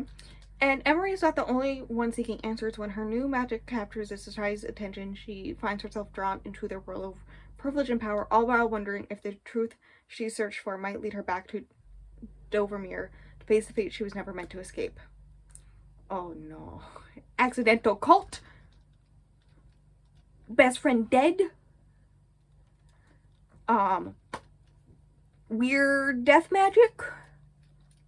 Secret societies? In a school? It's making so much noise up there. I'm just gonna have to lean forward. Yeah, all that sounds like my style. I'm excited. I have high hopes. High hopes for you. Okay. How many? I wonder how many reviews it has, because I swear I've seen this.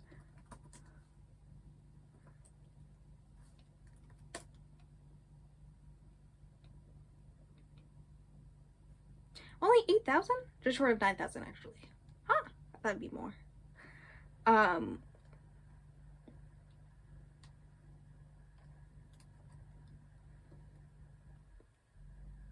Yeah, as far as I can tell, it's a duology. There is a prequel novella, but that apparently is only available on Simon Teen. Interesting. Okay. Also, I think this is a debut. Did I just see that right? Yeah, it is a debut. Okay. That one's very interesting. Seems up my speed. Can't wait to read it. Blah, blah. See you tomorrow. And then we will also talk about the first of the two that I've read before tomorrow, because that just makes sense. Why would I film the next day when I don't have to? Because I've already read the book. So I can talk about 2 whole books tomorrow. Fun times. Oh, it's the next day I'm here.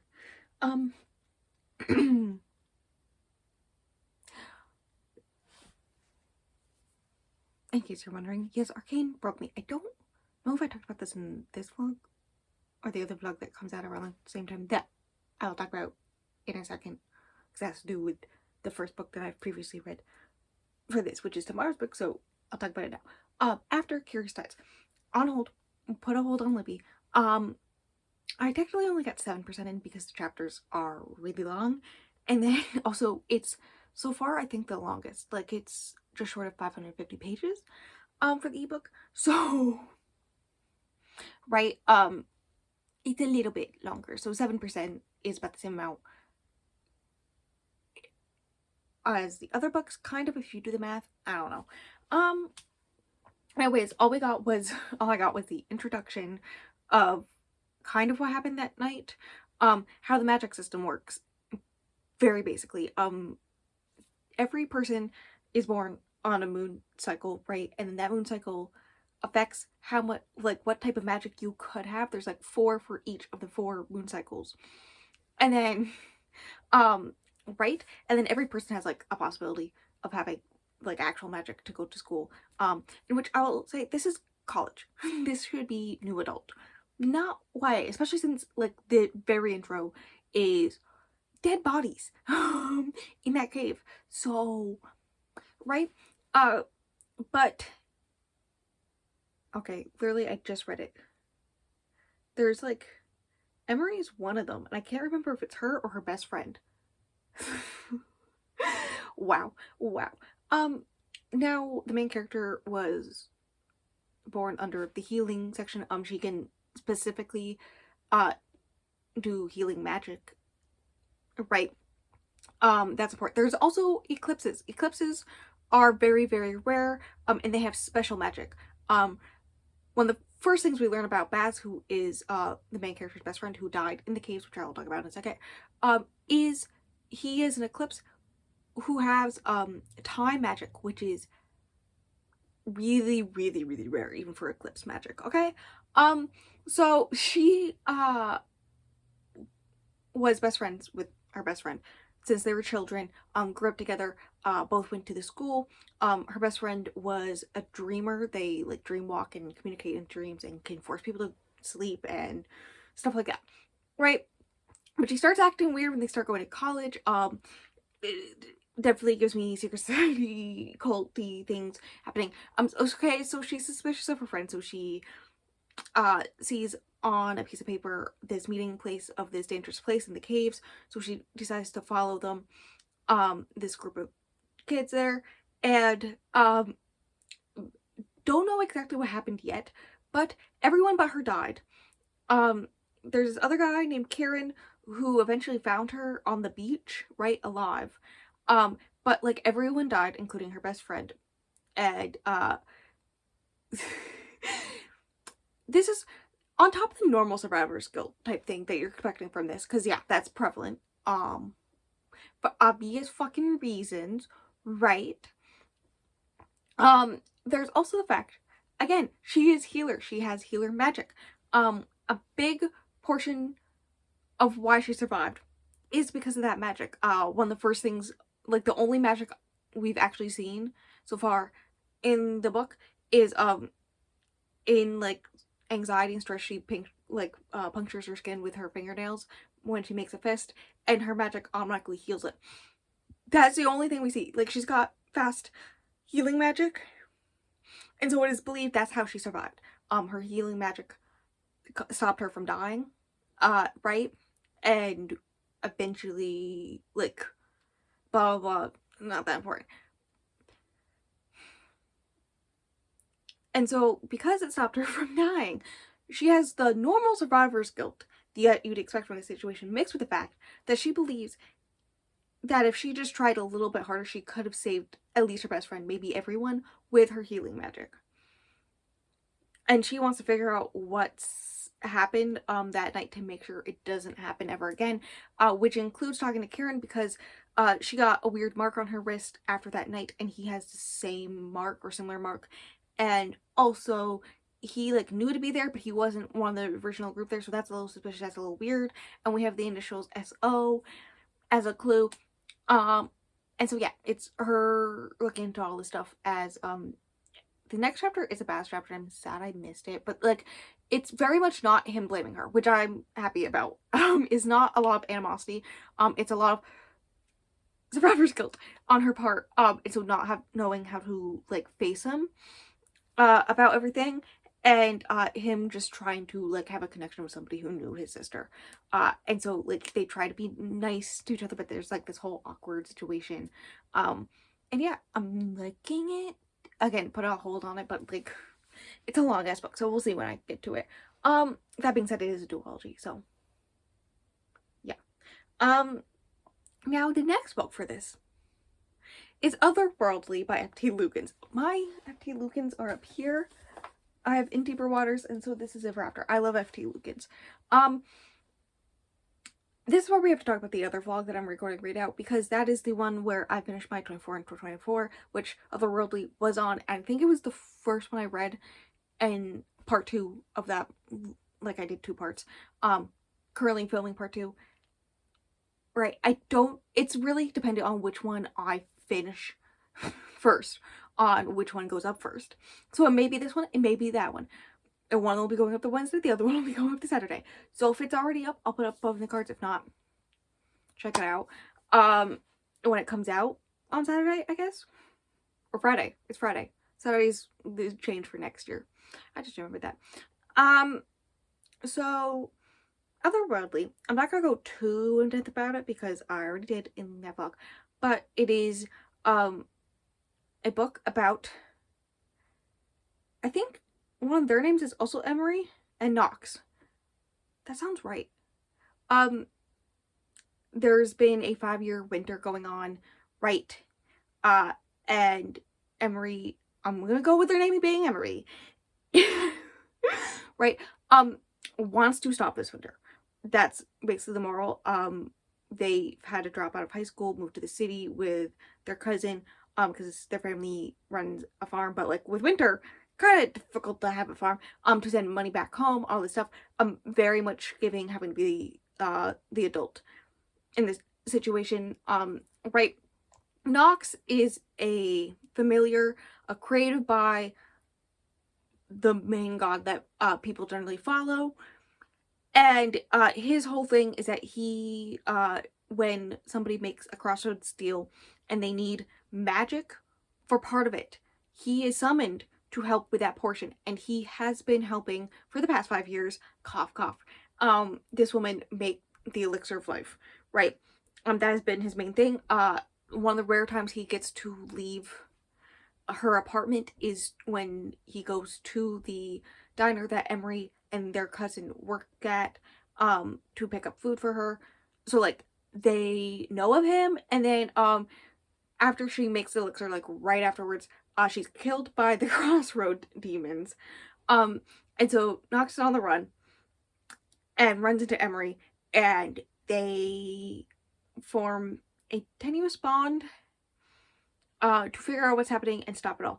And listen, the last like 10-15% is so much about the relationship, right? And how much Emery loves Knox, even though they barely know each other. I'm not gonna go into that.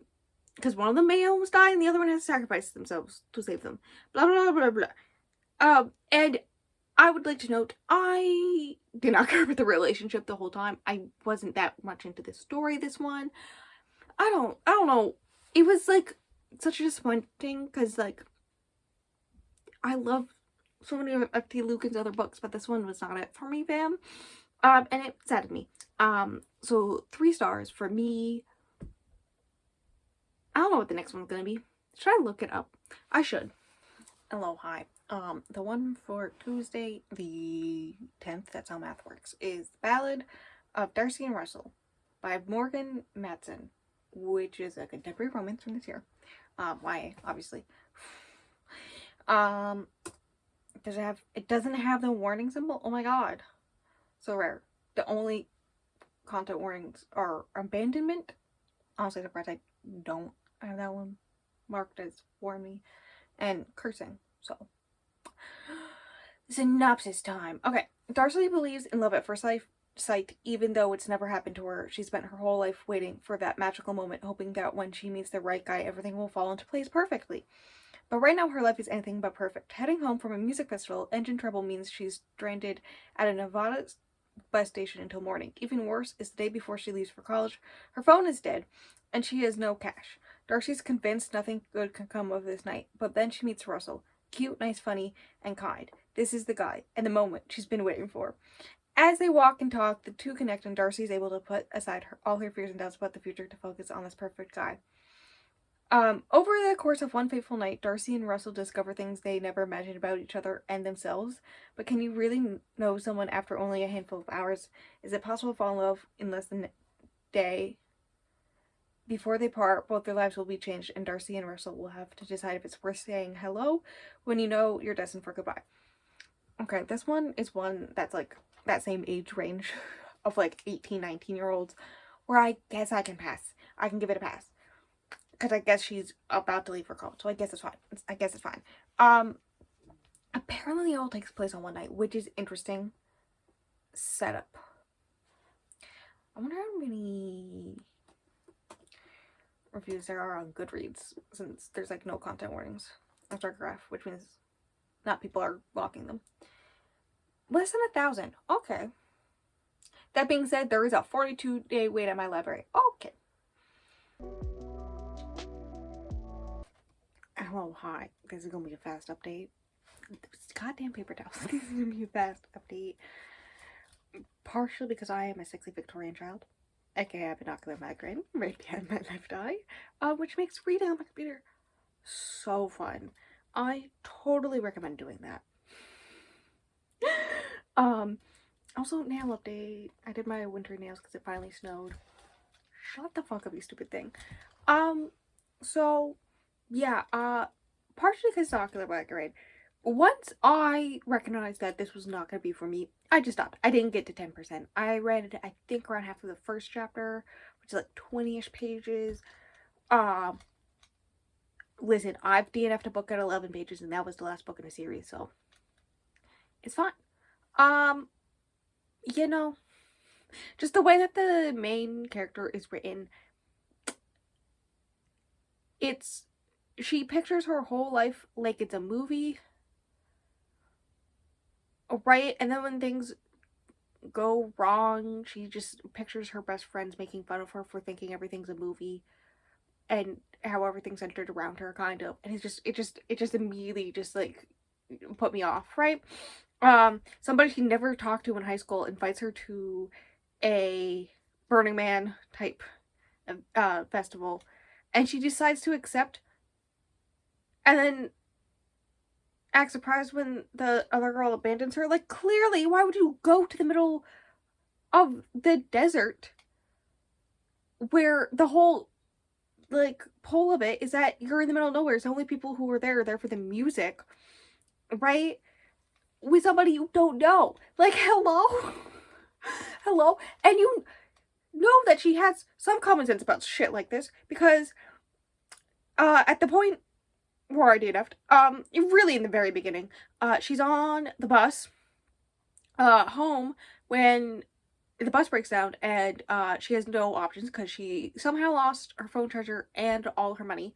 And she only brought cash. She did not bring her credit card, or, well, emergency credit card, or her debit card.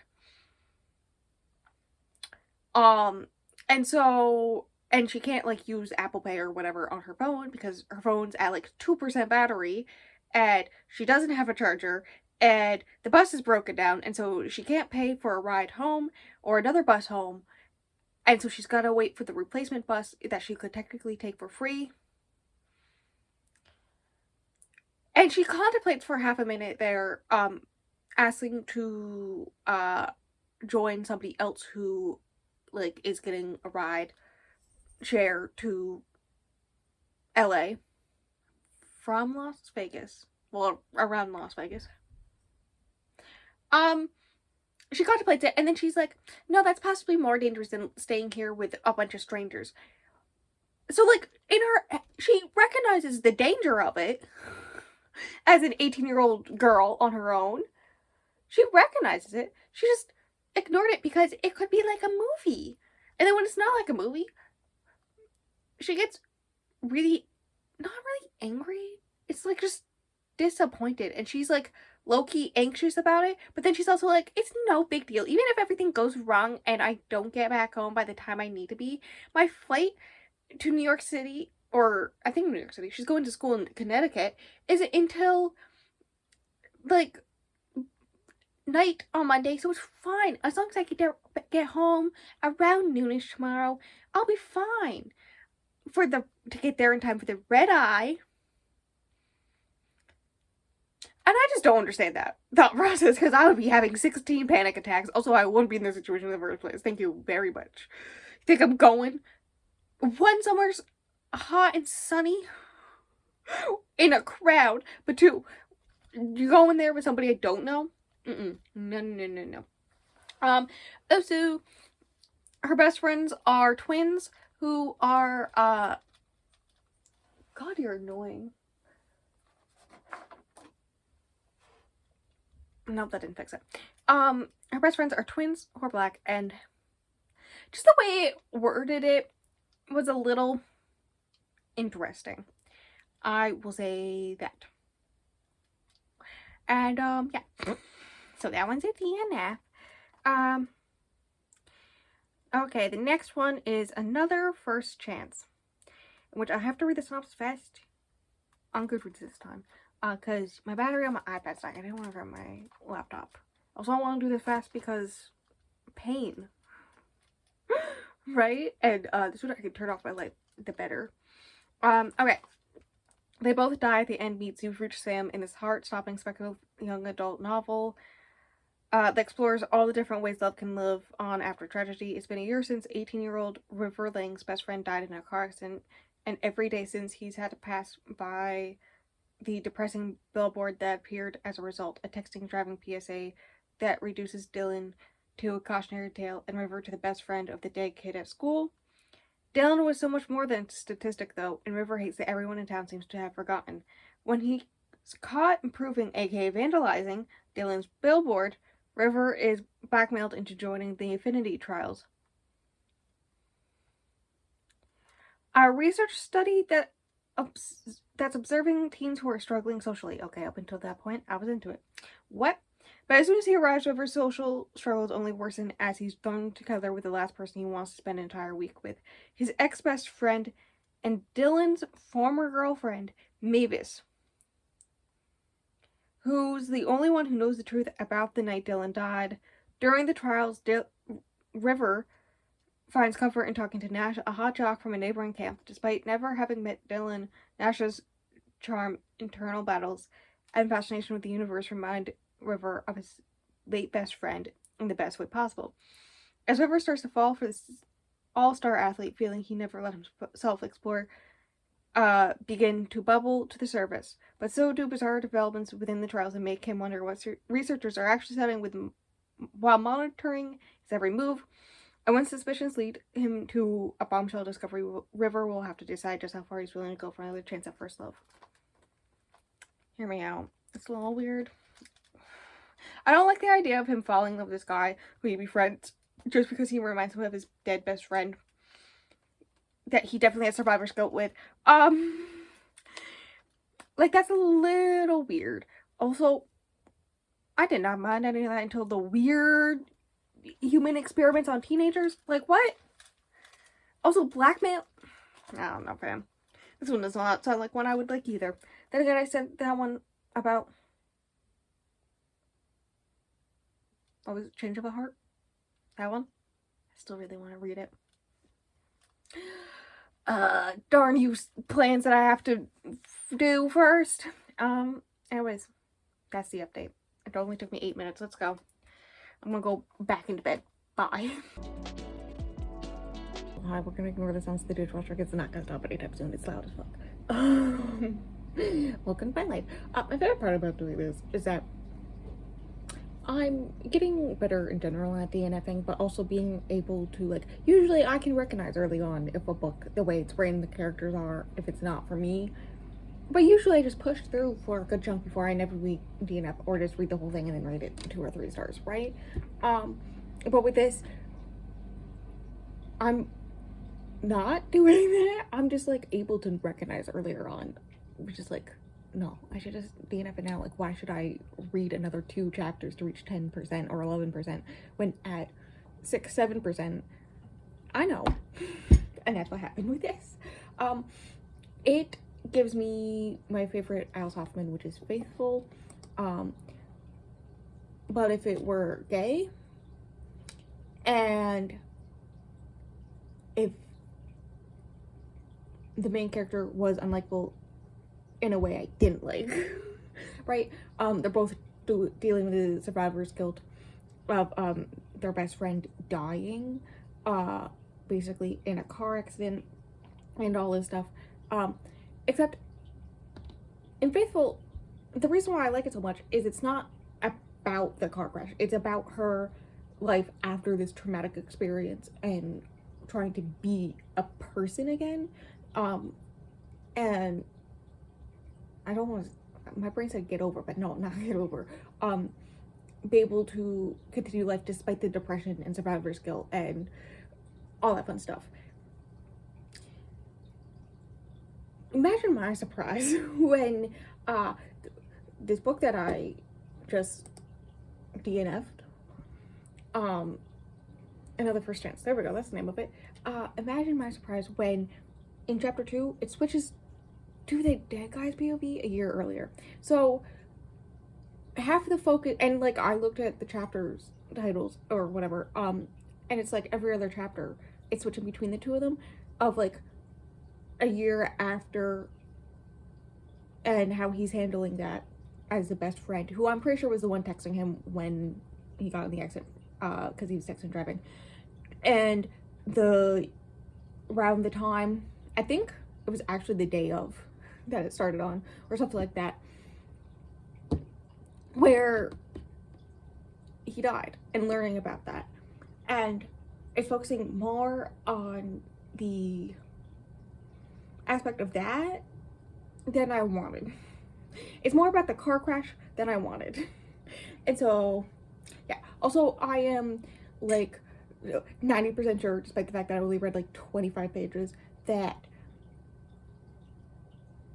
Dylan, that's the dead one, Dylan didn't actually have a thing for his girlfriend. He's definitely like on the verge of breaking up with her already, right, on his last days. And so, and he's very close with River, and so I'm very sure, very sure that this bitch has a crush on his best friend.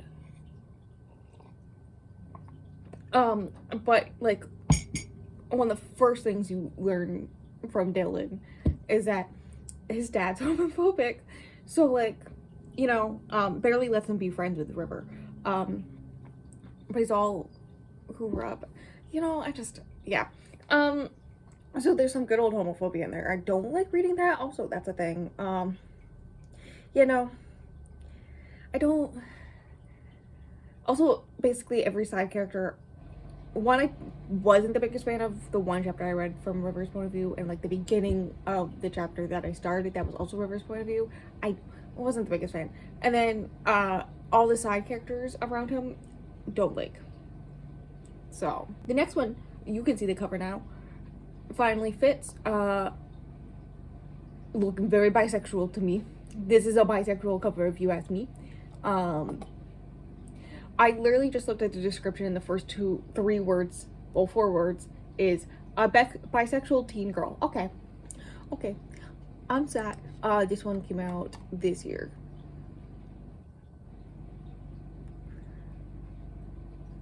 Okay, so good times. I think it's fake dating. Let's go. Okay.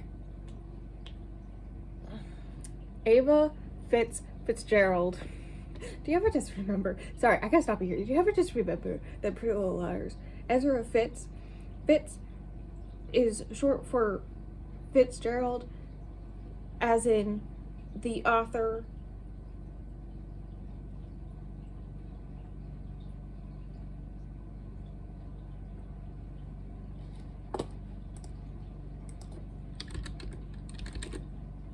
The Great Gatsby, as in the author of The Great Gatsby.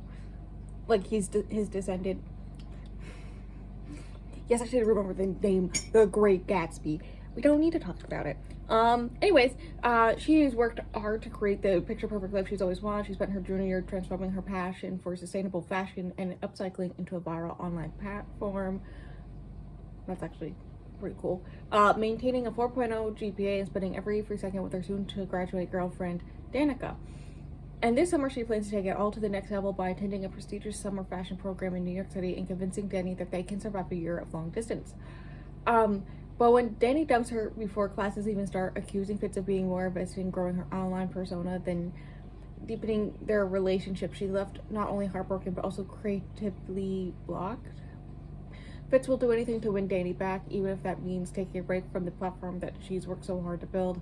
But just as she decides to go all in on a hiatus, a chance encounter reunites her with Levi Berkowitz. There we go. I did it. Her childhood best friend that she hasn't seen since elementary school. Levi is struggling with heartbreak of his own, and this cosmic coincidence sparks a new use for social media savvy. Fitz offers to help Levi create a fake relationship online to make his person jealous. If in return he can pretend to be her boyfriend in front of Danny to make her jealous. If all goes according to plan, by the end of the summer, they'll both be reunited with their perfect partners and get to rekindle their friendship in the process.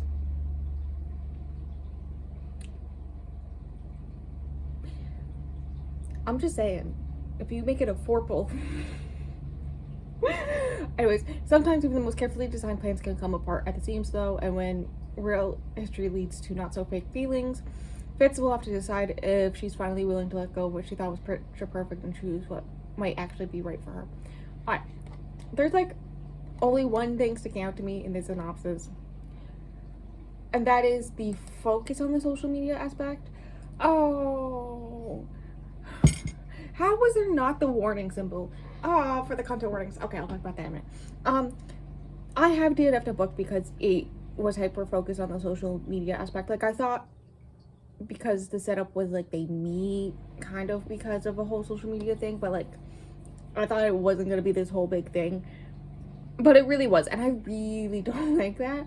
So I don't know if I'll enjoy it because of that aspect. Also because of the content warnings, which include biphobia, a thing I don't like. Panic attacks and disorders, a thing I don't like. Normal homophobia, a thing I don't like. Toxic relationships, a thing I don't like. Emotional abuse, a thing I don't like. And infidelity, a thing that I despise reading.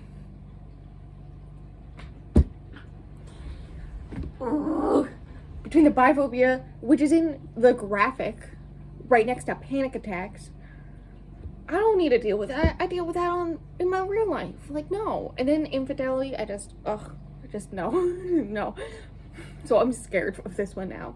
But yeah, I will update you tomorrow whenever, first 10-ish maybe, if I get that far. Percent of it tomorrow. Hello, we're back to here. Guess who DNF'd the one? Yeah, no. One of the first things we learned about Fitz as a character is that, the whole social media aspect came into play because, she's much younger than her siblings, and her family moved across the country when she was a teenager. So in order, like, young teenager, like 13. So in order to stay close to her siblings, she would post, like, she would match their clothing into like new interesting ways, or revamp them and whatnot, and then post them on Instagram for them to see, and so that they could hang out and talk about stuff and blah blah blah. Except they're all too busy now, and so none of them really pay attention to it. But she did get other followers to the point where like she's actually getting sponsorships and whatnot because of it. And so like it's an accidental thing, it's not something she planned. And her girlfriend is just annoyed that she's doing it. I can kind of see if your girlfriend's taking pictures of you all the time. Like, I get, because it's your girlfriend and also you're 17, it makes sense that you have her take your photos, but like, right, like, she's complaining that all she cares about is the Instagram account and doesn't care about fashion anymore. Not really. And all this stuff. Right? At the date that she's like buying like this really fancy restaurant that Fitz got them a reservation to for their 6-month anniversary, she manages to get recognized there. So she takes a picture with a stranger, and then is her name Diane? I think so. It's just like, yeah, I can't do this anymore, as she's about to say I love you, and breaks up with her. And yeah, all that's fine, I guess. The issue in general I'm having is how references are thrown in constantly. Like, not even just Instagram. Taylor Swift was brought up multiple times. Phoebe Bridgers was brought up multiple times. Right? Like, there's references to media throughout it, and sometimes I can excuse it. Sometimes I really don't like that. And that's one of the reasons why, what's that? Alice Hoffman. Not Alice Hoffman, Alice Oseman. Loveless. Loveless. That's why when I reread it, I lowered the rating. That's one of the reasons, because the references are constant, and I'm not into that. Right? So, she DNF'd. Now, oh, did I tell you I baked cookies today? Picture of cookies. Yummy. They're delicious. Next one looks very interesting. Came out last year because it's the first book in a trilogy. A Door in the Dark. The covers look really cool. Like, the first two are like cities on floating islands, and then the third one, which comes out next year, is like a skeleton of a dragon on a floating island. I really hope I like it just because of that. It does. Storycraft does have my warning symbol. It's because bullying's in the last category. It's fine. So, okay. Let's talk about this one. Let me look at the synopsis. Me reading synopsis time. Ren Monroe has spent 4 years proving she's one of the best wizards in her generation, but top marks at Belmeric University will mean nothing if she fails to get recruited into one of the major houses. Enter Theo Brood. If being rich bore a sin, you'd already be halfway to hell. After a failed and disastrous party trick, fate has the two of them crossing paths at the public waxway portal the day before holidays. Theo's punishment is to travel home with the scholarship kids, which doesn't sit well with any of them. Valid. A fight breaks out. In the chaos, the portal spell malfunctions. All 6 students are snatched from the safety of the school's campus and set down in the middle of nowhere, and one of them is dead on arrival. If anyone can get them through the punishing wilderness with limited magical reserves, it's Ren. She's been in survival mode her entire life, but no magic could prepare her for the tangled secrets the rest of the group is harboring, or for what's following them through the dark woods.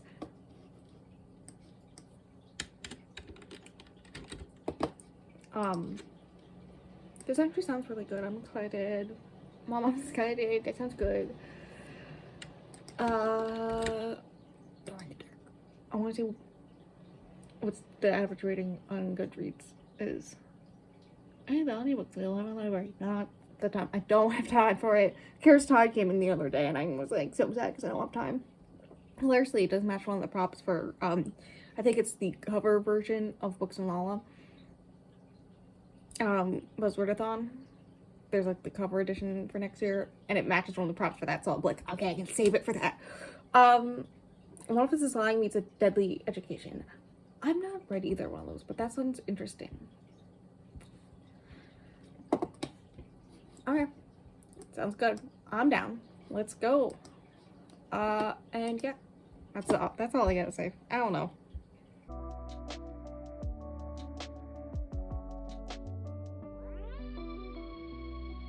Multiple things to talk about. Okay. A Door in the Dark. First one I should talk about is on hold. They found another good one. The thing is that it being as I'm reading like 45 pages of a fantasy, right? That's fantasy primarily. Mostly of what I read was setup and world building.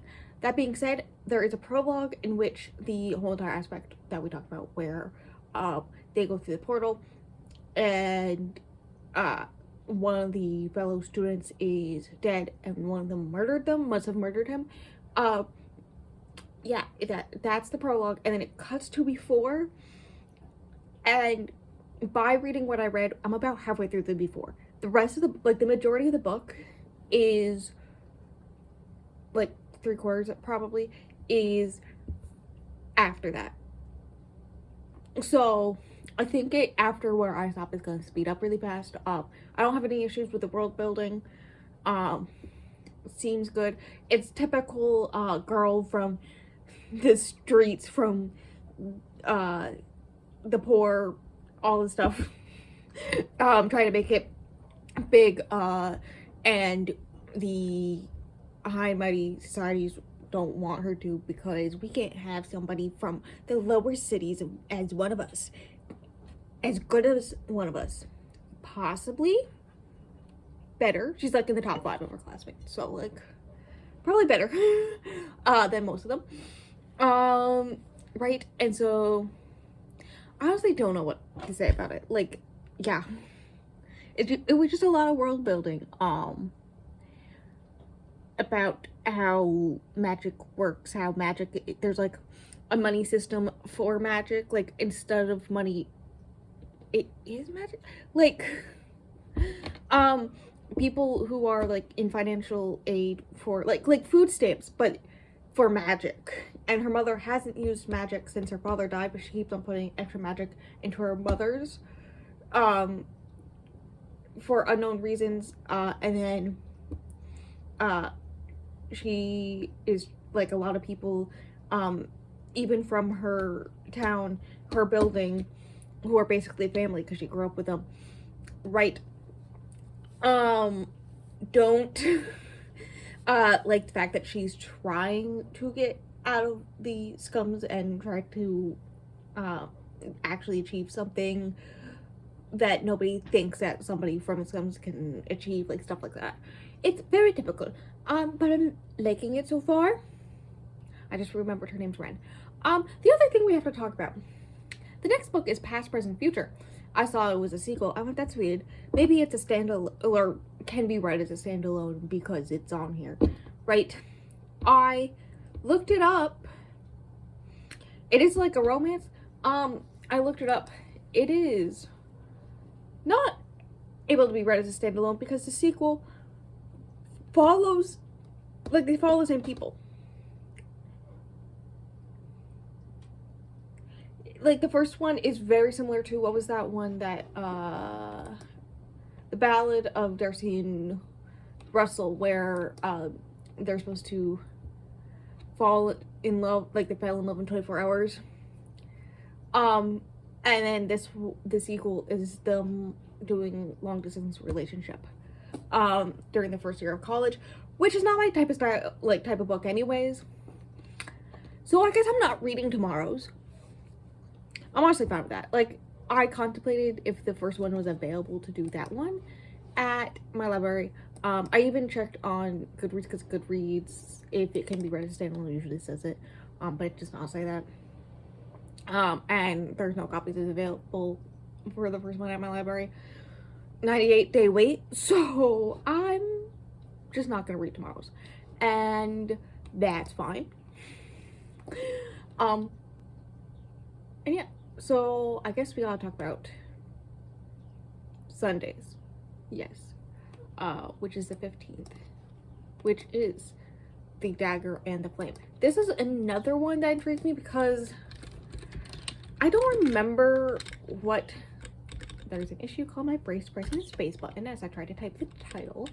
There was another post by 17, like in the past month, where they were promoting books as they normally do. I want to see if I can find it.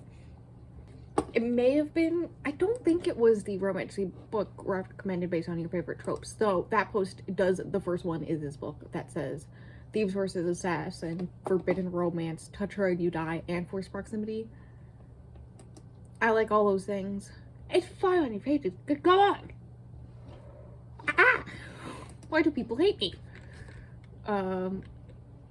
Maybe it was the one where it's, I'm gonna try to find it. Convincing you to read the Sweeney's Romance to see books based on quotes. I don't think it was either, but reading that got me intrigued, so.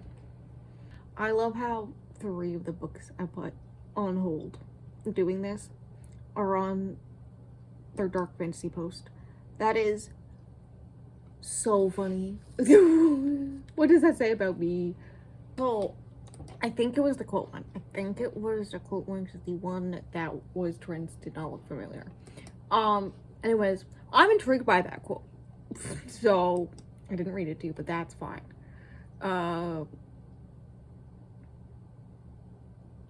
So, I'm very intrigued by this one. Why is there a warning symbol? I God. Death of parent. In graphic, oh no, it made me cry then. That's fine, that's fine. Okay.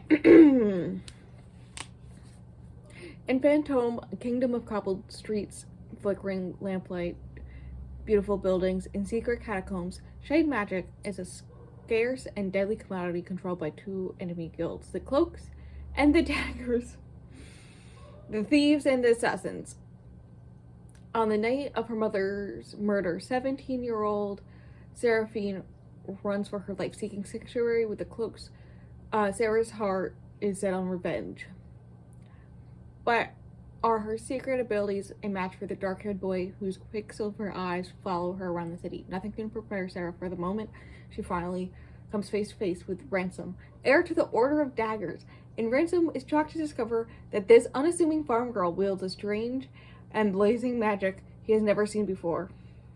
As the Cloak and Daggers grapple for control of Phantom's underworld, Sarah and Ransom are consumed by the push and pull of their magic, of the deadly spark and terrible vengeance that keeps drawing them back together.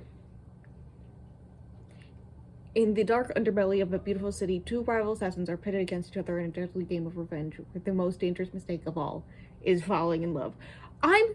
If just reading the synopsis, I really hope the writing or the characters aren't in a way that annoy me, because this is so something I would love, and I really want to like it. I really want to enjoy it. Anyways, that's that one. I will read that one Sunday. Well, 10% of it Sunday. Yeah, that's that. I'm excited. I'm happy.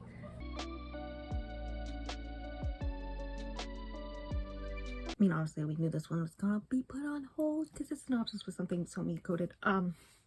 Very similar to A Door in the Dark, in which everything I read was set up for the world building. So, basically, Seraphine, I think that's her woman, Sarah, and her mother worked as like smugglers for the dark magic, like the powder that makes dark magic able to happen, right?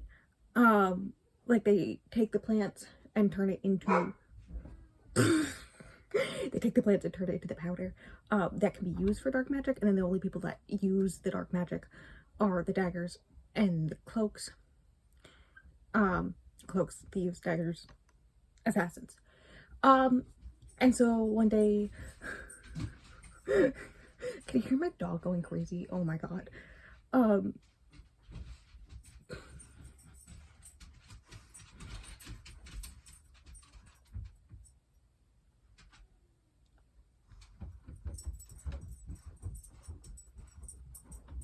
my god, there's a bonus dog. Hi, puppy. Hi, puppy. Hi, Ivy. So, I want to think everyone I started reading it just because I was watching a TV show. I was just watching a TV show that then made me more stressed because of the wildfire plotline. And then I started to read that book, stressed with this book, in which, we learned that her mother, there was a fire involved. The head of the Daggers not only ordered the hit on her, but like killed her himself, which is not done. Right, and then sent one of his best to basically stalk Sarah through the city. And her mother told her that if anything ever happens to her, go to the Cloaks. So she's gone to the Cloaks and they've taken her in, but they don't know who she really is. So that's a fun time. And she has a dog. And then we got to Ransom's POV, who's been following her all night long, right? And he's like questioning, like, what's happening? Why did he set a fire after killing the mother? I'm ignoring the dogs barking in the background. Questioning a lot of things like that. Also, you may be like, he's working for the guy who killed her mother. How do they be a relationship, enemies to lovers, the whole thing? Oh my god, the dogs are being crazy. Weird cut because people are talking so loud right below me. When the basement door open, you can hear it right below me. But yeah, the head of the Daggers, he was an orphan who lost his whole family, and he took him in and raised him as his son. So definitely some, yeah, and then raised him to be his most powerful weapon. And fun fact, when you the Daggers drink the shade, the magic, and every like time you do that, it kills your organs a little bit more, so eventually every single dagger dies from doing this. So the cloaks just wear it, but they drink it, so it just slowly kills them every time. That's fun. Also, it takes 10 heartbeats of skin to skin contact to kill someone with that magic. And they also have weird painful tattoos that mark them as daggers from also the shade. And that's everything, I think. Yeah, I put it on hold. There was this whole thing where the website wasn't letting me read the free reads. Like, it wouldn't even like pop up with like what book it is. It was so annoying. It kept on being like, log in, and I'm like, I'm already logged in. So every time I tried to log in, it'd just be like, you're logged in, can't see the book. Be like, log in. I'm already logged in. Try to log in. I'm already logged in. You gotta log in. It was also, it's been bugging like that on that computer a lot. The other computer that I normally read during the weekdays, do it on downstairs. It hasn't had that issue, but also had the issue on the iPad. So I don't know what's going on with that. I don't know. But that doesn't matter because tomorrow's Monday, so I can read it downstairs. Speaking of tomorrow, tomorrow's book is With Love, Echo Park by Laura Taylor Namey.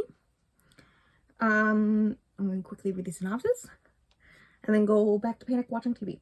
17-year-old Clary is set to inherit her family's floral shop, La Rosa Blanca. One of the last remnants of the Cuban business district that once thrived in Los Angeles is Echo Park neighborhood. Clary knows Echo Park is where she'll leave a legacy, and nothing's more important to her than keeping the area's unique history alive. Besides Clary's floral shop, there's only one other business left, founded by Cuban immigrants fleeing Castro's regime in the 60s and 70s. And Emilio, who's supposed to take over Avalos Bicycle Works one day, is more flight risk than dependable successor. While others might find Emilio appealing, Clary can see him itching to leave now that he's graduated, and she'll never be joined by a guy who doesn't care if one more Echo Park business fades away. But then Clary's caught off guard when an unexpected visitor delivers a shocking message from someone she thought she'd left behind. Meanwhile, Emilio realizes leaving home won't be so easy, and Clary, who has always been next door, is who he confides in. As the summer days unfold, they find there's something stronger than local history tying them together. Okay. Okay, chronic illness and abandonment. And infidelity. God damn it. God damn it. Why? The things I don't like. No. I don't know if their romance is gonna be my type of thing, because it's definitely two people have different views on certain topics and also priorities when it comes to those views slash topics that, right, like I'm not, yeah, just I'm hesitant going into it. As my thoughts and opinions, just reading the synopsis of that one. I'll be back tomorrow to tell you about it. Hello, hi, we're back here. Ignore my hair, I'm gonna wash it in like an hour. I hilariously about the website, because we talked about this yesterday, that stupid bug. It was the same thing this morning, right on the big computer. So I was like, what's going on? I like actually signed into Twitter to see if they were posting anything on Twitter. And I don't know if it was me turning off my ad blocker, which it wasn't an issue before, or if they managed to fix it right after I turned off my ad blocker, is what did it. Because now the Dagger and the Flame is also on there for today. But they haven't posted anywhere that there were issues, but it's like, it seems like they put it on for an extra day, because like people couldn't access it yesterday. I don't know. That being said, yeah, my expectations with Love Echo Park were right for my enjoyment. I only read one chapter because it's a shorter book of all the ones I've read so far for this. And the chapters are like 17 pages each. So, if I were to read another chapter, I would have been at like 12-13%, and I'm at 7% now. So like, either I go a little bit over or a little bit under, and if I'm already not feeling it, right? This one, yeah, no, it's inconsiderate. That's the word I'm trying to think of. The way that he treats her is like he is inconsiderate of her thoughts and feelings, but also like what she needs in the workplace. It's like work neighbors like blocking their delivery truck on the day that they do deliveries. Like, they do deliveries 4 days a week. I'm pretty sure you can remember what days your neighbor does deliveries, so you purposely don't block their driveway with bikes and a giant truck that can easily be moved forward. Literally, she texts them and then they come out, and in under 3 minutes they've moved forward enough that they can get out. So hear me out, why weren't you there already? Right? And then he doesn't understand her views on their community being taken over by big chains and whatnot. Almost every other original family business going out and having to move out or just close down. Right? Because he's all like, well, at least the donuts will be good. And she's like, okay. And this family is out of their business, and also there is another original Cuban family that's not here. Like, so yeah, they have very different views on that, and then he seems to be very inconsiderate, and then also, I think it's supposed to be enemies to lovers. You know how I feel about that. Okay, at this point, we should recognize that there's, in my brain, a very fine line in contemporary romance between enemies to lovers and bully romance. And from what we know from her point of view, she does not mind the nicknames he gives her. But he does not know that. She purposely acts annoyed about them. And so he doesn't know that she doesn't like them and continues to do it. And I don't know about you, but if that was a thing that I was experiencing, I would just stop calling that person that nickname.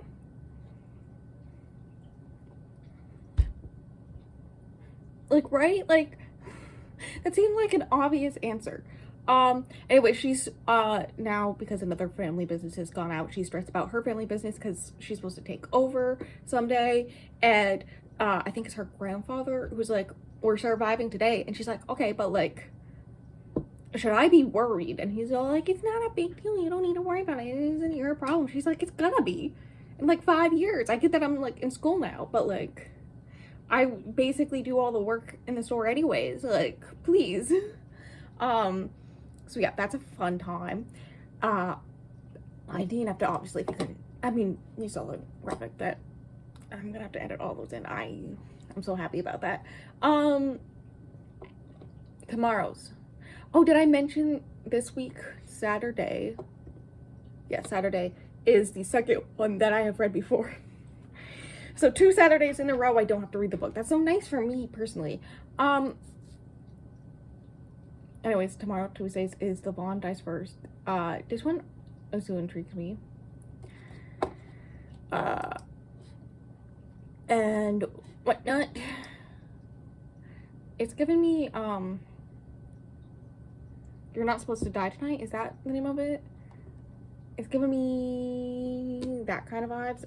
Just the title and cover alone. So anyways, synopsis time. Is there a warning symbol? There is. Shoot. Adult minor relationship, that's what it is. Oh no. Oh no. Devin is always being left behind by her genius twin sister, Drew. At this point, it's a fact of life. But Devin has one last plan before Drew leaves for college a whole year early, the best summer ever. After committing to the bit a little too much, the twins and their chaotic circle of friends learn why you don't ever mess with a Ouija board if you want to actually survive the best summer ever, and soon find themselves being hunted down by a demon. I say it like that because question mark at the end of the sentence. But while there's no mistake, the creeping, venomous figure is not from around here. Their method doesn't feel very demonic at all. In fact, it's downright human, going after them in typical slasher movie kill order. And that means Devin, the blonde, is up first, and her decade-long crush, Yaya, is the final girl who must kill or be killed to end the cycle. Devin has never liked playing by anyone else's rules, though, not even demons. And the longer this goes on, the more she feels Drew and Yaya slipping away from her, even as she tries to help them all survive. Can they use their horror movie knowledge to flip the script and become the hunters instead of the hunted, or will their best summer ever be their last? It's giving... What was that Stephen Graham Jones that I wasn't a fan of?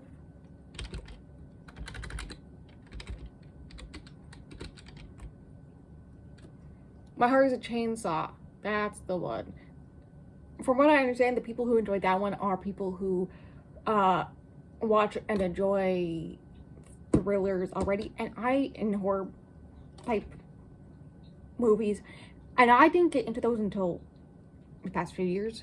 And I only rarely watch them now, like, right? So it's given that, and that worries me, because if that's not my type of book or type of film that's referencing, it says in the spirit of the Scream movies at the top. Ow, I'm worried. I'm worried. Is this the moment to tell you all that I've never seen a single Scream movie? Anyways, I have a very important update. I realized the top shelf right behind the llama that I kept on blaming that weird noise to, is a stack of books that are my annotated Book of the Month books. They all have tabs. Every time I leaned against this, the tabs would rub up against the wall. That's what the sound was. Anyways, that's very important.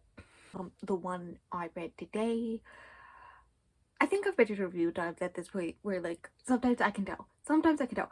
And the characters, I have mentioned a few times in this also that characters, especially side characters in YA books, can be written in such a way that are so annoying to me that not even annoying, but like not enjoyable to read. Makes the reading experience not fun for me, all this stuff.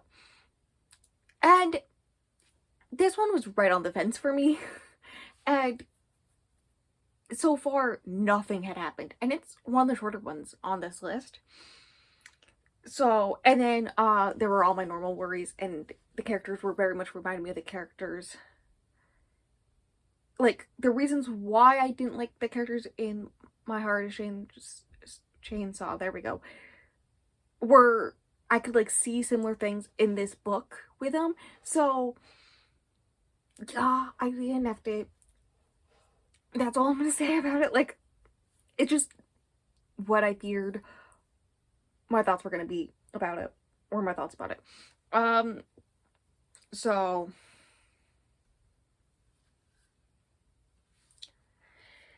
tomorrow's is Infinity of Scars. No, that's not the name of it. Inheritance of Scars by Crystal States. Up on here, of course, the first review, like the top review, is 2-star DNF. No, 1.5-star DNF, in which apparently they rewrote their review because they were too angry. Hi, Bella. You will be in the vlog. You will be in the vlog. Oh, thank you. I don't need kisses. Oh, I don't need kisses. I don't.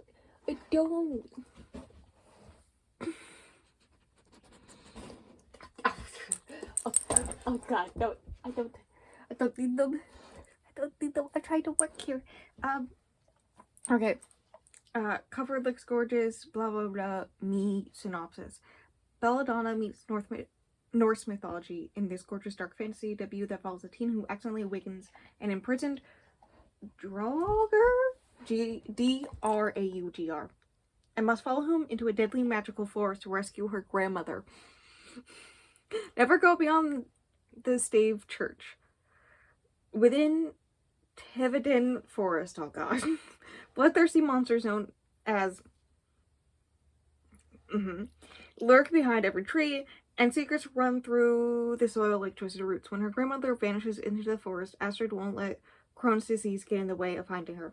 But in searching for her lost loved one, Astrid soon uncovers an even greater mystery. You doing okay there, Bo? A conflict that's haunted her village and family for generations. An ancient blood oath her ancestor made to protect them. A deadly Draugr imprisoned for centuries, who Astrid accidentally awakens. Newly revived, Soren first mistakes Astrid for her ancestor, his ex-lover turned enemy. Oh, Astrid can't tell if he would rather kill or kiss her. But he knows the forest better than anyone, and Astrid quickly realizes that she'll need his help to rescue her grandmother. The deeper they venture into Teveden, the closer Astrid gets to the cold, alluring Soren and the truth behind her grandmother's disappearance. You're just standing at attention right there. Oh my god. To save her home, a dark ritual. I'm sorry. She's watching me in the camera. Now she's watching me. To save her home, a dark ritual must be performed before midwinter, and only Astrid can fulfill her ancestor's blood oath or break it. Don't eat your leg! Or break it. That is, if Soren or the forest doesn't break Astrid first. Sounds very intriguing. Be more intriguing if there wasn't a dog kissing you the whole time I was trying to read that. Hello, welcome to another episode of me being able to tell when I'm gonna DNF a book. It's a real shame I didn't look at the synopsis on Storygraph, because I would have been forewarned for the emotional abuse. Listen, it's that way I talk about, where I don't like how sometimes other characters, side characters, whatnot, treat the main character. There's an added aspect with the, I think it's Crohn's she has, which is based off of the author's own experience, right? Hello, I just learned, and not until the end of that the update that I was first doing on my phone, and by that I mean it did it on its own in the middle of the night that I didn't want it to do, made it so you can pause the recording. Interesting. Anyways, where was I? Oh, so, the side characters treat the main character, right? Specifically, I can't remember her name immediately. It's right before her 18th birthday, and she's returning to her hometown, her dad's hometown, because her grandmother has been missing for like a month, and they've given up looking for her, and he's there to sign the papers to say that she's legally dead so that they can get rid of everything, right? But he didn't tell her that she was sick beforehand, and that's possibly, like, she just went to the woods to die, maybe. Doesn't tell her that's why they're there. She thinks that they're going to try to find her. A bunch of other things. It's a bunch of things combined, including but not limited to him denying her ability to talk to her grandmother, and so she has to sneakily write letters to her grandmother, and she has evidence that her grandmother was in her right mind and would not have gone and killed herself because she had plans with her for her birthday, right, in a letter, but she can't show it to the police or him, or else she'll get in trouble for being in contact with her grandmother, and a bunch of other stuff. And it's giving, I don't know if this is done intentionally, it's definitely giving emotionally abusive, including but not limited to the fact that her mother died right after childbirth because her immune system, something was up with that, and postpartum infection caused her to die, and he blames her. Like, the prologue is her staying with her grandmother because her dad's never there, and it's heavily, heavily, heavily hinted at. Like, she believes that her dad hates her because of this, and that he doesn't care about her and doesn't show up and is never around emotionally or physically because of this, right? And the only time that he's like a good father is when she has to be in the hospital because of her Crohn's, and he has to be there for her, right? That's like the only time he's ever there, right? And so there's that aspect. So like there's the aspect where like he mentions that he doesn't want to tell her things because it would stress her out and cause a flare up. So he's blaming the fact that he emotionally abuses her on her illness.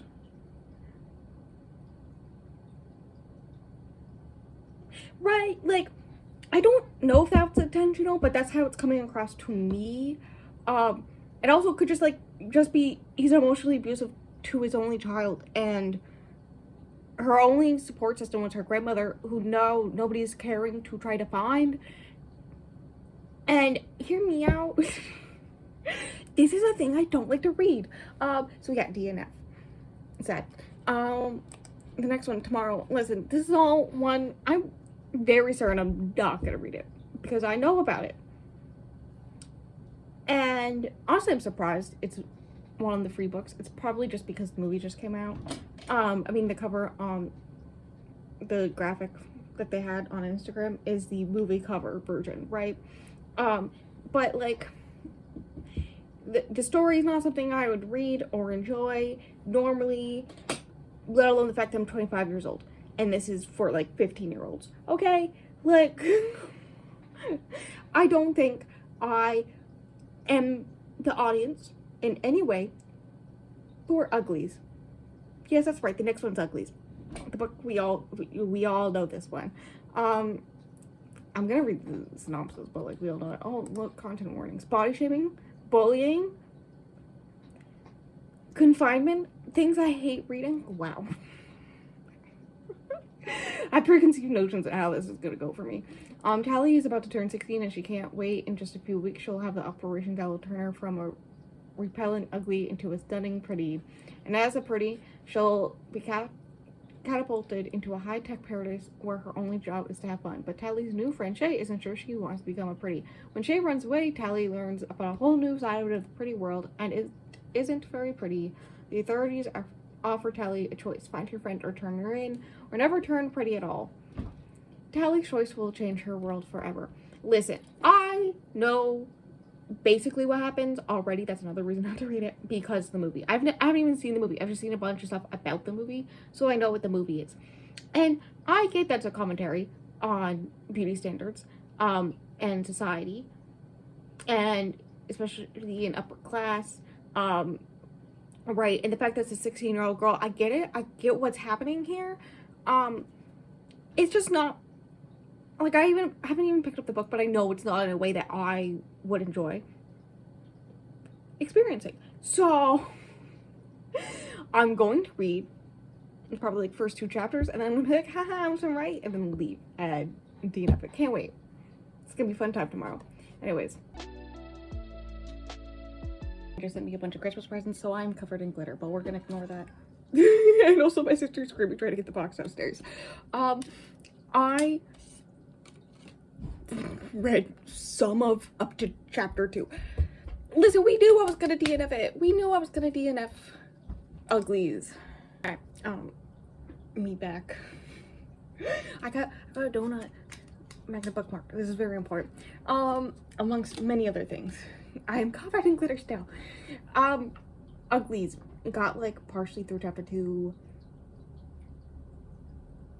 Listen, 1, bullying was already a thing. 2, the first lines of this book are about cat vomit and what you'd have to feed a cat to get it to be the same color as this guy. Also, just it feels weird. It feels kind of icky reading a book that's supposed to be about beauty standards and how that affects society, especially when it comes to young girls, written by a man. I did double check that. I'm sure there's a reason that somebody could tell me, but yeah. I DNF'd that bitch so fast. I tried hard, I swear. Anyways, tomorrow's is 24 Seconds From Now by Jason Reynolds. This is the one that I was most excited, or one of the ones I was most excited for. Because I have read a Jason Reynolds before and liked it. And this is also, I just realized, because of course, I pulled it up on Storygraph, one of the shortest ones. Oh, I see the warning symbol. Bullying, yep. Dementia. I don't think I have that one marked as one to warn me, but I should. Anyways, it's 24 Seconds From Now by Jason Reynolds. There's a cute little dog on the cover. I'm excited. 24 months ago, Neon gets chased by a dog all around the parking lot of a church. Not his finest moment, and definitely one he would have loved to forget if it weren't for the dog's owner, Aria. Dressed in sweats, a t-shirt, hair in a ponytail, Aria, way more than fine. 24 weeks ago, Neon's dad insists on talking to him about tenderness and intimacy. Neon and Aria are definitely in love, and while they haven't taken that next big step yet, they start talking about that. Okay. 24 days ago, Neon's mom finds her gulp bra in his room. Hey, no judging, those hook thingies are complicated. So he's figured he'd better practice, what with the big day only a month away. 24 minutes ago, Neon leaves his shift at work at his dad's bingo hall, making sure to bring some chicken tenders for Aria. They're not candlelit and definitely aren't caviar, but they are her favorite. And right this second, Neon is locked in Aria's bathroom, completely freaking out because 24 seconds from now, he and Aria are about to, well, they won't do anything if he can't get out of his own head and out of this bathroom. Okay. I think it's about teenage relationships. And their relationship with sex and the stress of that. Interesting. It's different from the other Jason Reynolds I've read. Is it The Long Way Down? The one with the elevator. I say that because whenever I think about it, I picture the cover of the graphic novel version, which is in the elevator. Anyways, that's tomorrow's. Very excited to start it. I have high hopes for it. And then we have the one, so tomorrow's gonna be a fun clip to record because I get to talk about this book and the next book that I've already read before and tell you the synopsis of the 22nd book? 21st book. 21st book. 22nd book? 22nd book. That was too much work for my brain. Anyways, I'm gonna go clean up this mess until tomorrow.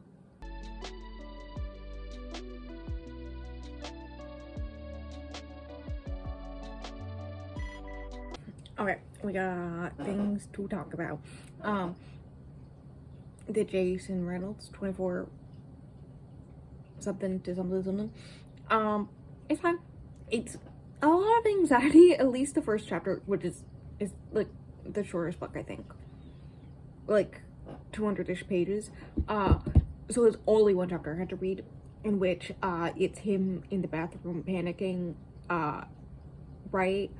And going through all these like ways it could go wrong and all this stuff, and questioning himself and if this is normal and all this fun stuff, which is nothing I like to enjoy to read because that's how my brain is normally, right? That being said, it is well written, it's very snappy, and I did DNF it, but on hold, right? Or soft DNF, and will read at another point when I can get it from the library, most likely, because it is one of the ones with the longest wait list at my library. So when I can put it on hold, because I've used up all my holds right now. And then when I actually get my hands on it, I will read it, but until then, like, it's not one of the ones where I'm gonna try to read it as soon as I can after filming this and other things. So that's that one. And now we gotta talk about tomorrow's These Violent Delights. This is, other than Uglies, possibly the most popular one. Actually, I may check that on Goodreads. Which one's more popular? I want to know which one has more reviews or reads on Goodreads. These Violent Delights I read in 2022. I think I own it. I think I own the first one physically. I think it's on my unhaul pile. I gave it 3.5 stars. I think if I were to read it now, I'd give it a 3. Oh, there was a whole reading vlog with it. What the hell? I don't remember that. But it's the one that I've heard more about. 156,000. Okay, Uglies is probably winning. Uglies is an early 2000s classic. Why? Yeah, 686,000. But here's the thing. I've heard more good things about These Violent Delights. I didn't write a review because I did a whole vlog in it, so I don't remember much. The weird monster stuff, still having read the duology, I don't understand what was happening there. And I had an issue with trying to figure out the setting, right? Because, like, I knew where we were and whatnot, but, like, it wouldn't click in my brain. Like, it was feeling very modern, but also, like, very old school mob boss in the streets type stuff going down, if that makes any sense. So I was having a hard time with that, and I had a hard time connecting with the characters, i.e. did not understand a lot of what the characters' decisions were, right? There were still, like, shocking moments that I just went, oh my god, I do plan to read other Chloe Gone stuff, but I just haven't gone to it. But I get why it's really popular. I like it. Also, I was never...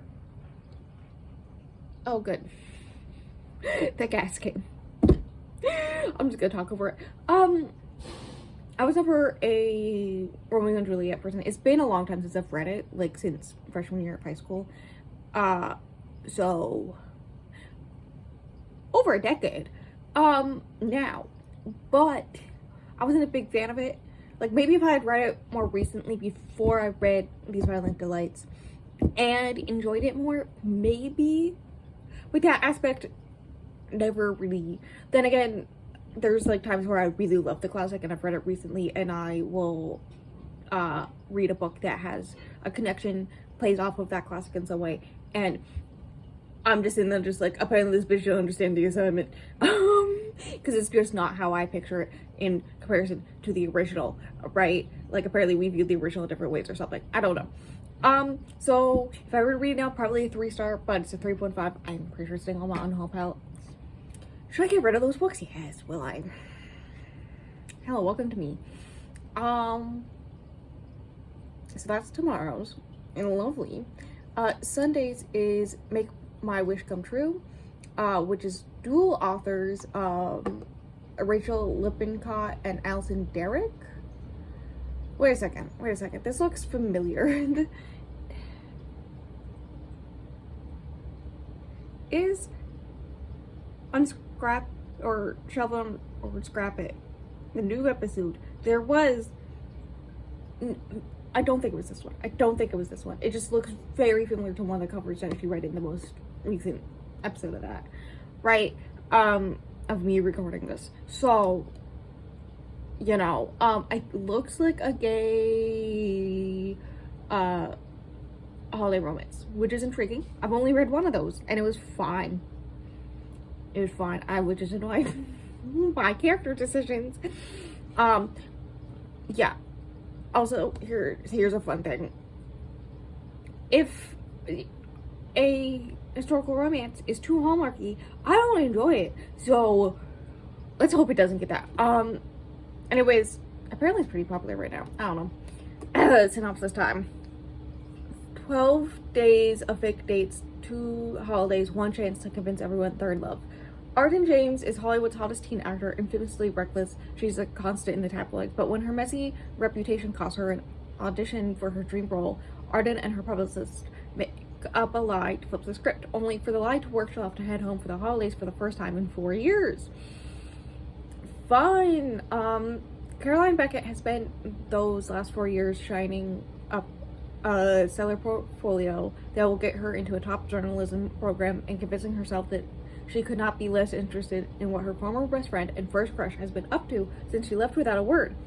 But when Arden suddenly shows up at her doorstep with a promise of real byline in Cosmopolitan in exchange for a write-up on their secret romance and 12 snow-covered holidays in their Christmas-obsessed small hometown, Caroline can't help but be tempted into playing along. It should be easy enough to stand each other for 12 days to make their dreams come true, right? But when old feelings start to bubble up, so do new holiday wishes that might just have Arden and Caroline falling faster than that Christmas Eve snow. Okay, intriguing. Listen, I'm not the biggest fan of Friends to Lovers. We all know this. But old friends turned, not enemies, but like animosity, no longer friends, maybe acquaintances to lovers with fake dating, I do love. And so I hope it's not too hallmarky. If it's not, I will have a good time. And yeah, that's that. I will talk to you Sunday. I love how I didn't bring up this. Just out of context, I'm wearing this. I'm doing this.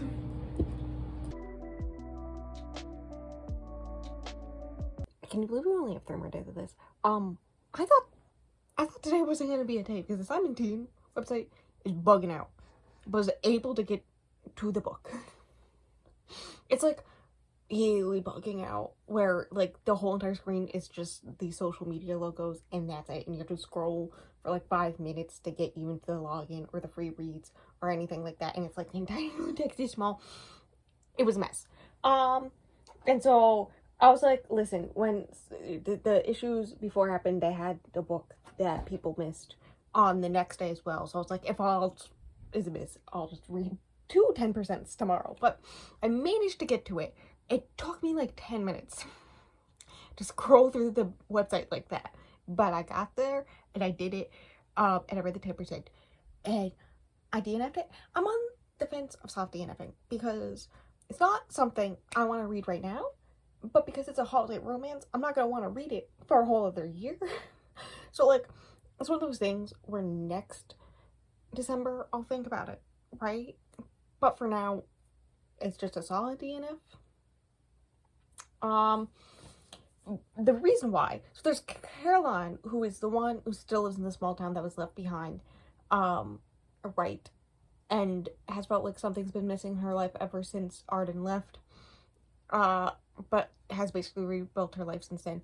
Arden is the one who's a celebrity, like one of the biggest celebrities in the world. And there's an issue when it comes to books about famous people, especially from their point of view. Sometimes I really dislike it. That's why I DNF'd Geekerella, one of the reasons. And it's that reason, like, they have to be ran in a way that's likable, and it's playing off of the whole Disney star, right, emancipating herself from her parents, trying to make it big in the world, doing the whole Lindsay Lohan thing of looking like the bad girl in media so that she's viewed as an adult now so that she can get adult roles, and then she gets a big role in Netflix, and that's like her breakout role and all this stuff, right? But also on the other side, it's Christmas perfect Hallmark movie type small town in where Caroline is, but there's also all these troubles there, and it's not feeling like it's mixing well. Maybe like further into it does seem to blend more. I don't know.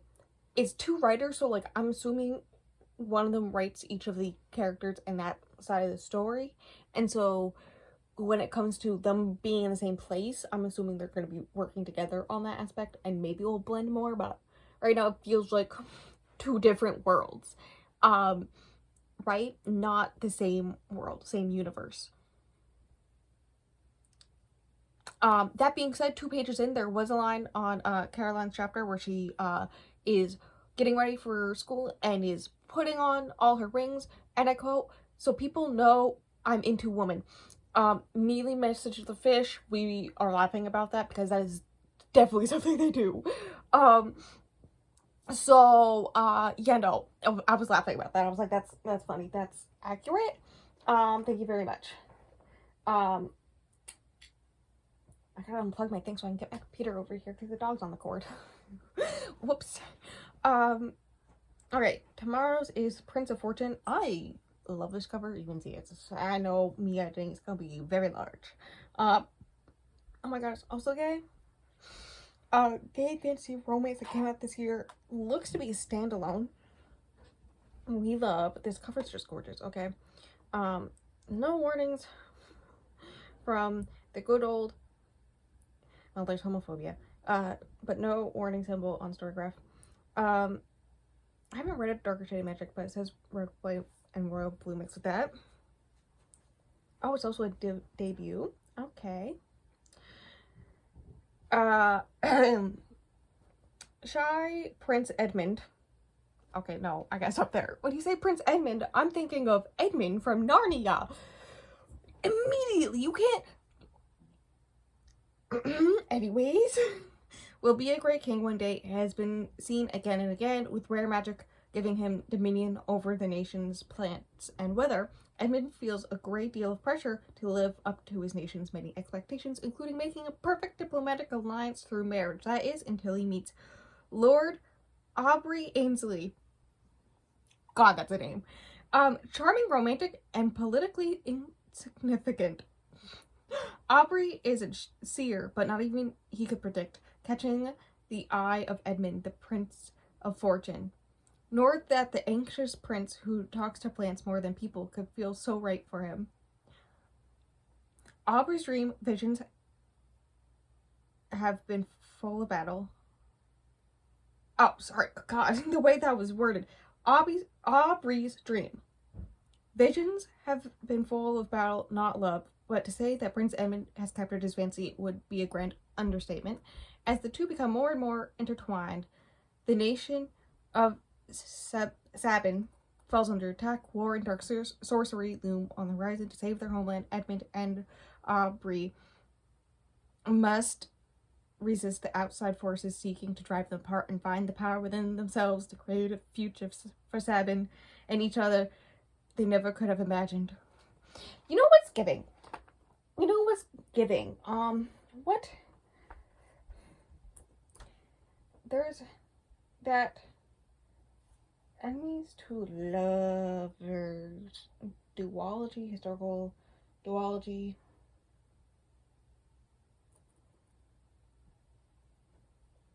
That I really love the first one. And it's giving The Secret Lives of Country Gentlemen by K.J. Charles. I knew it was something like F.T. Lukens, but I knew it wasn't F.T. Lukens. Which is like one of my favorite books ever. It's in like my top 20 for sure. Right, it's giving that, right, especially like it's giving a little bit of that mixed with political drama and just fun times, and I'm excited. Also, the cover's very giving me similar vibes too. I'm so hopeful for this one. This is so my speed. Also, I'd like you to know, in the middle of doing this, I'm very happy about this. Storygraph added the ability to put books on pause. Right, instead of putting on hold, put them on pause. They're still, I think, on hold in my tags or whatever. But, right, that way I don't have 20 books in my TBR, or not TBR, in my currently reading on Storygraph. It's just 4.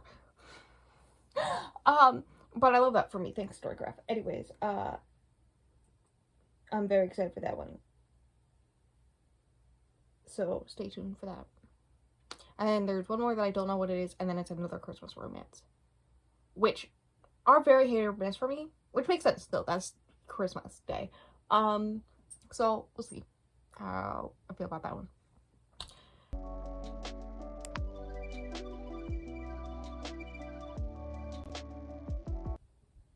I just learned.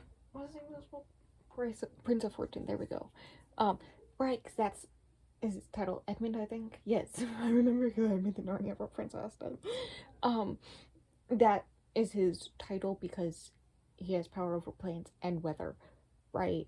And he's the crown prince. I think, like, the way succession works, like, his father is the current king, but he is not the eldest son. There's another son who's older, who is, was not made king. It's about the power you have, because the, magic family, or the royal family has magic, right? And so it's about the powers you have that, make it the next line, and that's why I think he is, the crown prince. Edmund is, despite the fact that I think he has other siblings. Yeah, definitely has a sister who's older, and he's only 16 and stuff like this. But because it's like a very, very rare ability, which there's people who are like, I mean, because like both his parents have the ability to use all 4 elements and stuff like that, and that's like a big deal, right? And so people are like, well, it's not like he can defeat armies, and Aubrey, mother, brings up, yeah, but when we had that famine 2 years ago, the only reason we all survived is because of him. So, having, a high person in your royal family who can make sure that your people are always fed, yeah, that seems kind of important. I get it. Right. I'm suspicious of, so Aubrey is the 4th son of, a baron of like a country place, right? And the title is only for show because they're like great, great, great, great, great, or something like that. Grandmother was queen at one point, and what? God, chaos is going on downstairs. I'm ignoring it. Something. Oh, an ancestor of his was queen. I'm ignoring it, talking over it. And made this important treaty. He's the youngest of 4 brothers, right? And one of the other ones is also a seer. He's a seer. That was in the synopsis, in which a lot of seers have been seeing this war, but like none of them knows what it means. Like there's no like actual details in it, so like nobody can figure out when it's gonna be, how to stop it, if to stop it, who it's gonna be with, when. Nobody can figure this out. And the second youngest, I'm suspicious of him. Okay. Aubrey's mother fought in the war. So, did the king's older brother, and is injured, and he has freezing powers, and so does his daughter, who is also getting married at some point, right? And Aubrey is like the typical stereotypical thing.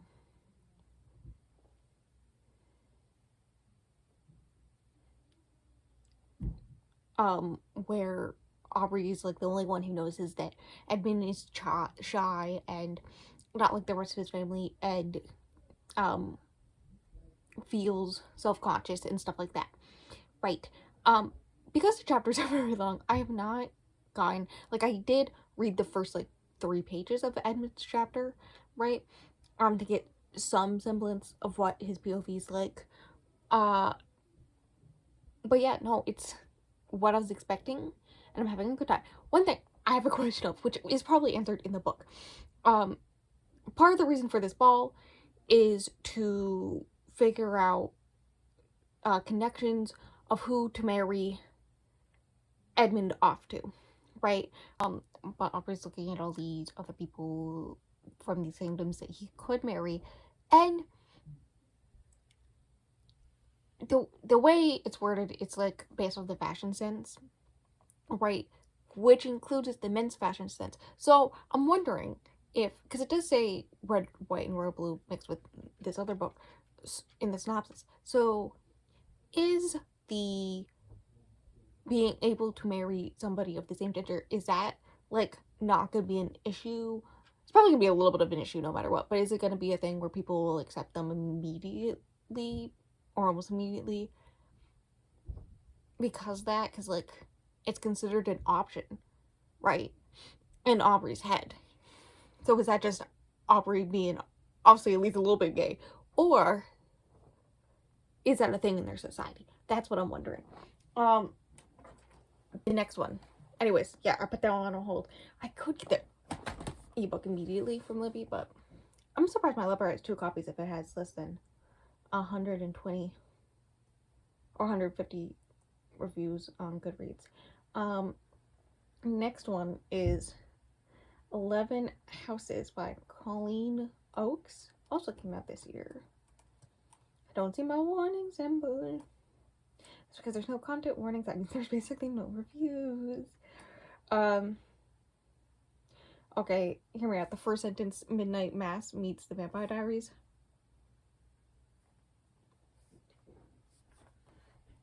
That seems like my type of thing. Hear me out. Hear me out. On a forgotten part of Nova Scotia, there lies an island. Mabel is one of the last surviving members of House Bouvray. That was an attempt. One of the 11 houses on the haunted island of Weymouth. Her days, like all the other teens on the island, are spent ridding her house for the storm, a once-a-decade event that pummels the island with hurricane-level wind, water, and waves. But that's not all the storm brings with it, because Weymouth Island is a gate between the world of the living and the dead. When Miles Cabot arrives on Weymouth Island after the death of his mother, he quickly realizes it isn't like other places, and Mabel Bouvray isn't like other teenagers. There's an intense chemistry between Miles and Mabel that both feel, yet neither understand, nor the deadly consequences that will come with it. God, the way my brain wrote that sentence. With the suspicious death of an island elder, a strained dynamic with her younger sister, Hallie, and the greatest storm in years edging ever closer, Mabel's life is becoming as chaotic as the weather. One thing becomes clear: if the fortified houses of Weymouth Island can't stand against the dead, then she and everyone she loves will pay the price. Intriguing. I have no thoughts on opinions from that. We'll see. And then we get the last one, which is a Christmas one. Why am I freaking hives on my arm? Anyways, I'm gonna go. And I'll talk to you tomorrow. It's so close to the end. I can see it in the next. Oh my god, the last clip is gonna be recorded from here because tomorrow's Christmas, which means people are home. 11 Houses. DNF. I read 2 chapters and they were easy to read. Like, I read them pretty fast. And it does start with a new boy coming to the island, and both of them are the only people who are apparently dealing with grief, despite the fact that this is an island full of ghosts. Right. And so it's him not wanting to be here, being an orphan. And meanwhile everyone's freaking out because new boy, who's kind of cute, but he's like at this weird location that like this is a weird island, never been here before. What the hell is this shit? And also, I guess technically now the heir of one of the most important families, right? But here's my issue for it. I don't know their age range for the characters. I'm gonna guess like 16, 17 is what they're supposed to be. Yeah, 16 makes sense because he said 2 years before he can leave and go to college, so 16 makes sense. But the way everyone is written, the main character's a little bit different because she's deep in her head because grief and trauma and a bunch of other shit that's going on, right? And so she is a little bit more mature than everybody else, right? But that being said, even with that in her head when meeting new boy, everyone is written like they're 13 or 14. that's what it was giving me. It was giving, these are middle schoolers, even though they're supposed to be like middle of high school. Not like they're supposed to be sophomores or sophomores probably. And it's right before summer of their sophomore year, so they're about to be juniors, right? That's what's happening. And yet everyone acts like middle schoolers, and I don't like that. I don't like, listen, there's a reason why I don't read books for that age range. So I DNF'd. That's that. I didn't get into much of the world building, but I was intrigued by it. There's a mystery where apparently, New Boy's mother used to be best friends with her mom. Something's up with her mom. Her dad died in the last storm, and New Boy's uncle had something to do with that indirectly, right? And there's something up with her sister where she has to be homeschooled, and she has to act normal all the time around people, or else they'll come after her, and if they come after her, they'll come after her sister. And they're part of the 11th family, which is the last family, right? And also there's like a random letter between chapters 1 and 2. There's a letter, but not between chapters 2 and 3, so I'm confused by that. From one of the first storms, I think the first storm on the island, at least that they know of, from the people who moved there, about how there used to be hundreds of families, but there's only 11 left. And that's that. Anyways, DNF. Oh no. Okay, so tomorrow's is Talk Santa to Me. Oh, love the title. Which came out in 2022. And I just pulled up the description to see. Oh no, there's content warning symbol for me. Perfect for fans of Hallmark Christmas movies.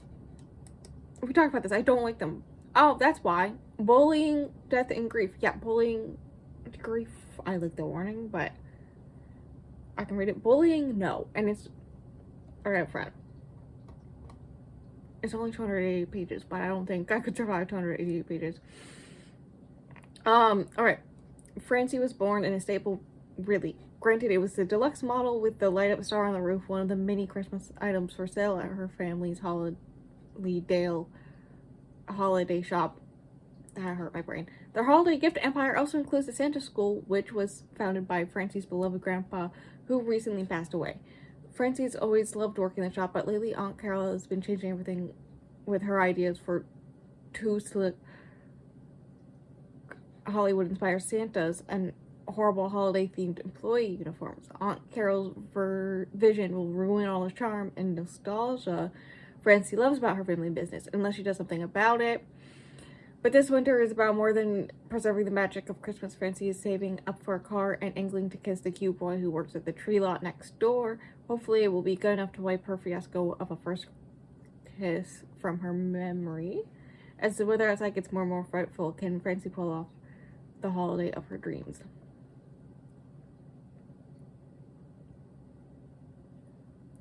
Yeah, that... I don't know if it's gonna be for me. I'm worried, fam. And that's that.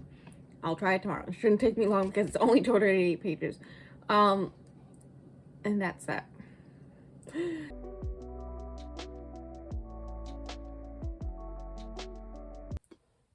It's the last day. It's been like 10 hours since I read the first 10% of Talk Santa to Me.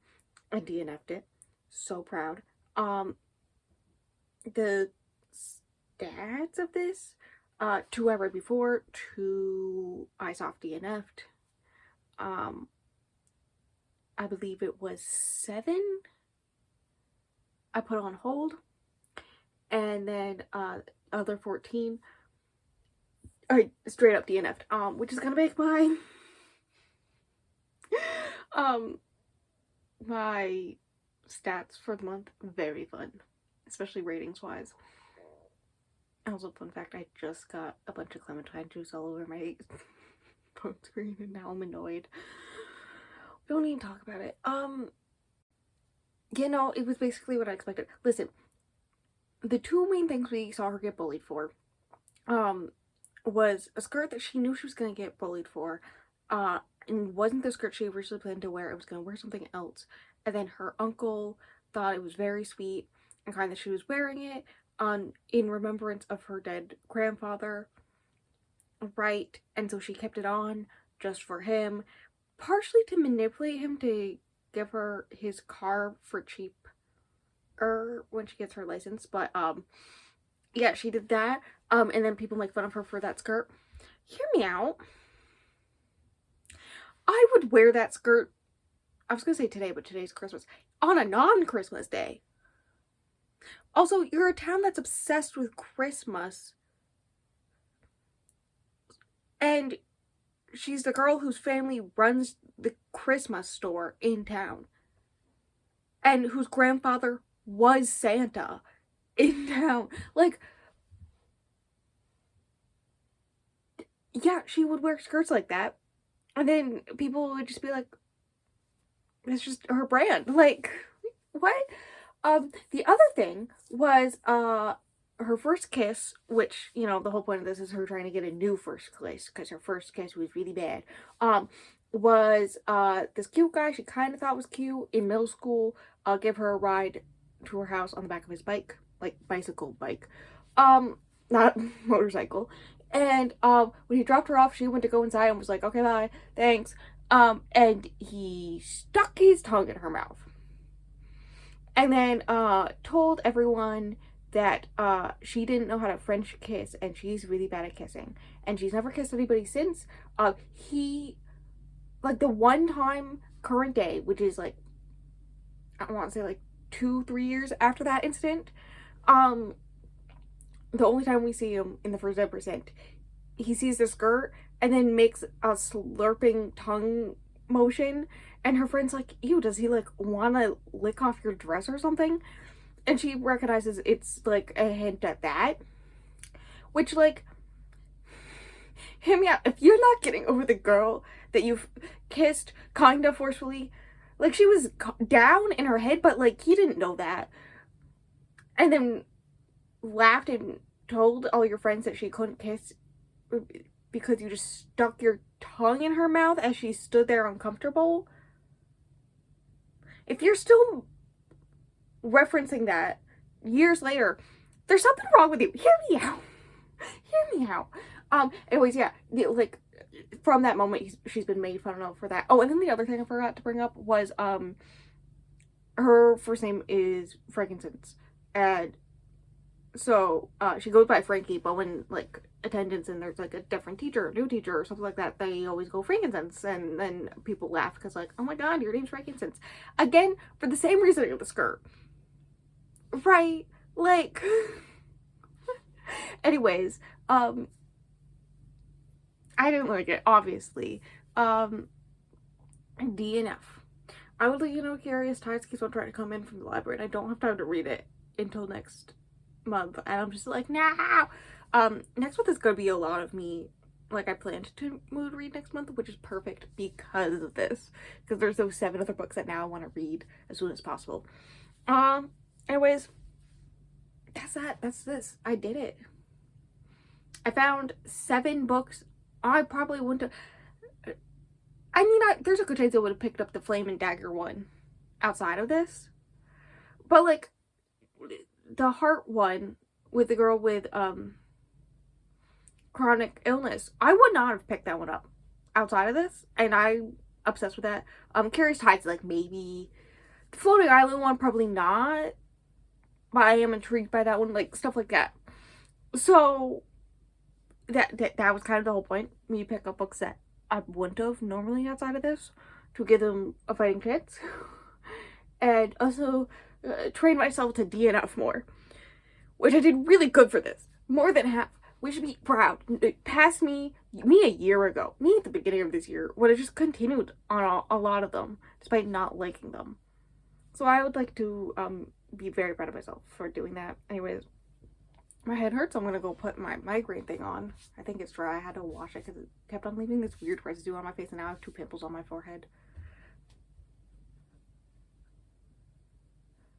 So I got like a gel inside and it seems to like slightly leak through the outer coating, fabric coating. I could put a thin towel on my face, I don't know. Also my camera's just slowly moving upwards. Anyways, I'm gonna go do that. Goodbye. Thank you for coming to this vlog, you fucking weirdos. Why are you here? Why am I here? I have to edit this all tomorrow. I was gonna do it today, but then I started the process of it, and then I realized the editing software that I've switched to using on the desktop version, you can like use the web browser version or the desktop version. The desktop version won't let you change the name of the files in it, so I couldn't put them in proper order number-wise, which is easier if I just rename them 1, 2, 3, 4, right? So that's annoying. Very important information. For Christmas, I watched Deadpool and Wolverine finally. In case you're wondering, I was dying at both Avril Lavigne song coming on randomly, because both the fish and I have randomly been listening to Avril Lavigne again recently. They just randomly been coming on the songs occasionally on our playlist, and so then we're just like, okay. And then a Madonna song during the main fight at the end and the main self-sacrifice scene. Hello? Genius. Also, I was not expecting the Loki references. In case you didn't know, that show broke me. Season 2 anyways. I'm still thinking about it. I did immediately go and listen to the soundtrack of season 2 after that. Anyways, liked the movie, started watching the OA. That's it. Other things, I should mention what's coming out next. Wednesday's gaming videos, and I don't think there's anything else for this year. I think this is the last video of the year. So, the next video, instead of Friday, on Saturday, will be the quarterly wrap-up / end-of-year stat stuff, so all that fun stuff. I'm gonna go put this thing on my head. My finger's not getting sticky poking it, so I think I'm fine. I don't know, I tried to wash it, but we'll see. Anyway, thank you for coming to this video. I'm Chaos, and goodbye. You don't have a migraine, obviously, from the way that I did this.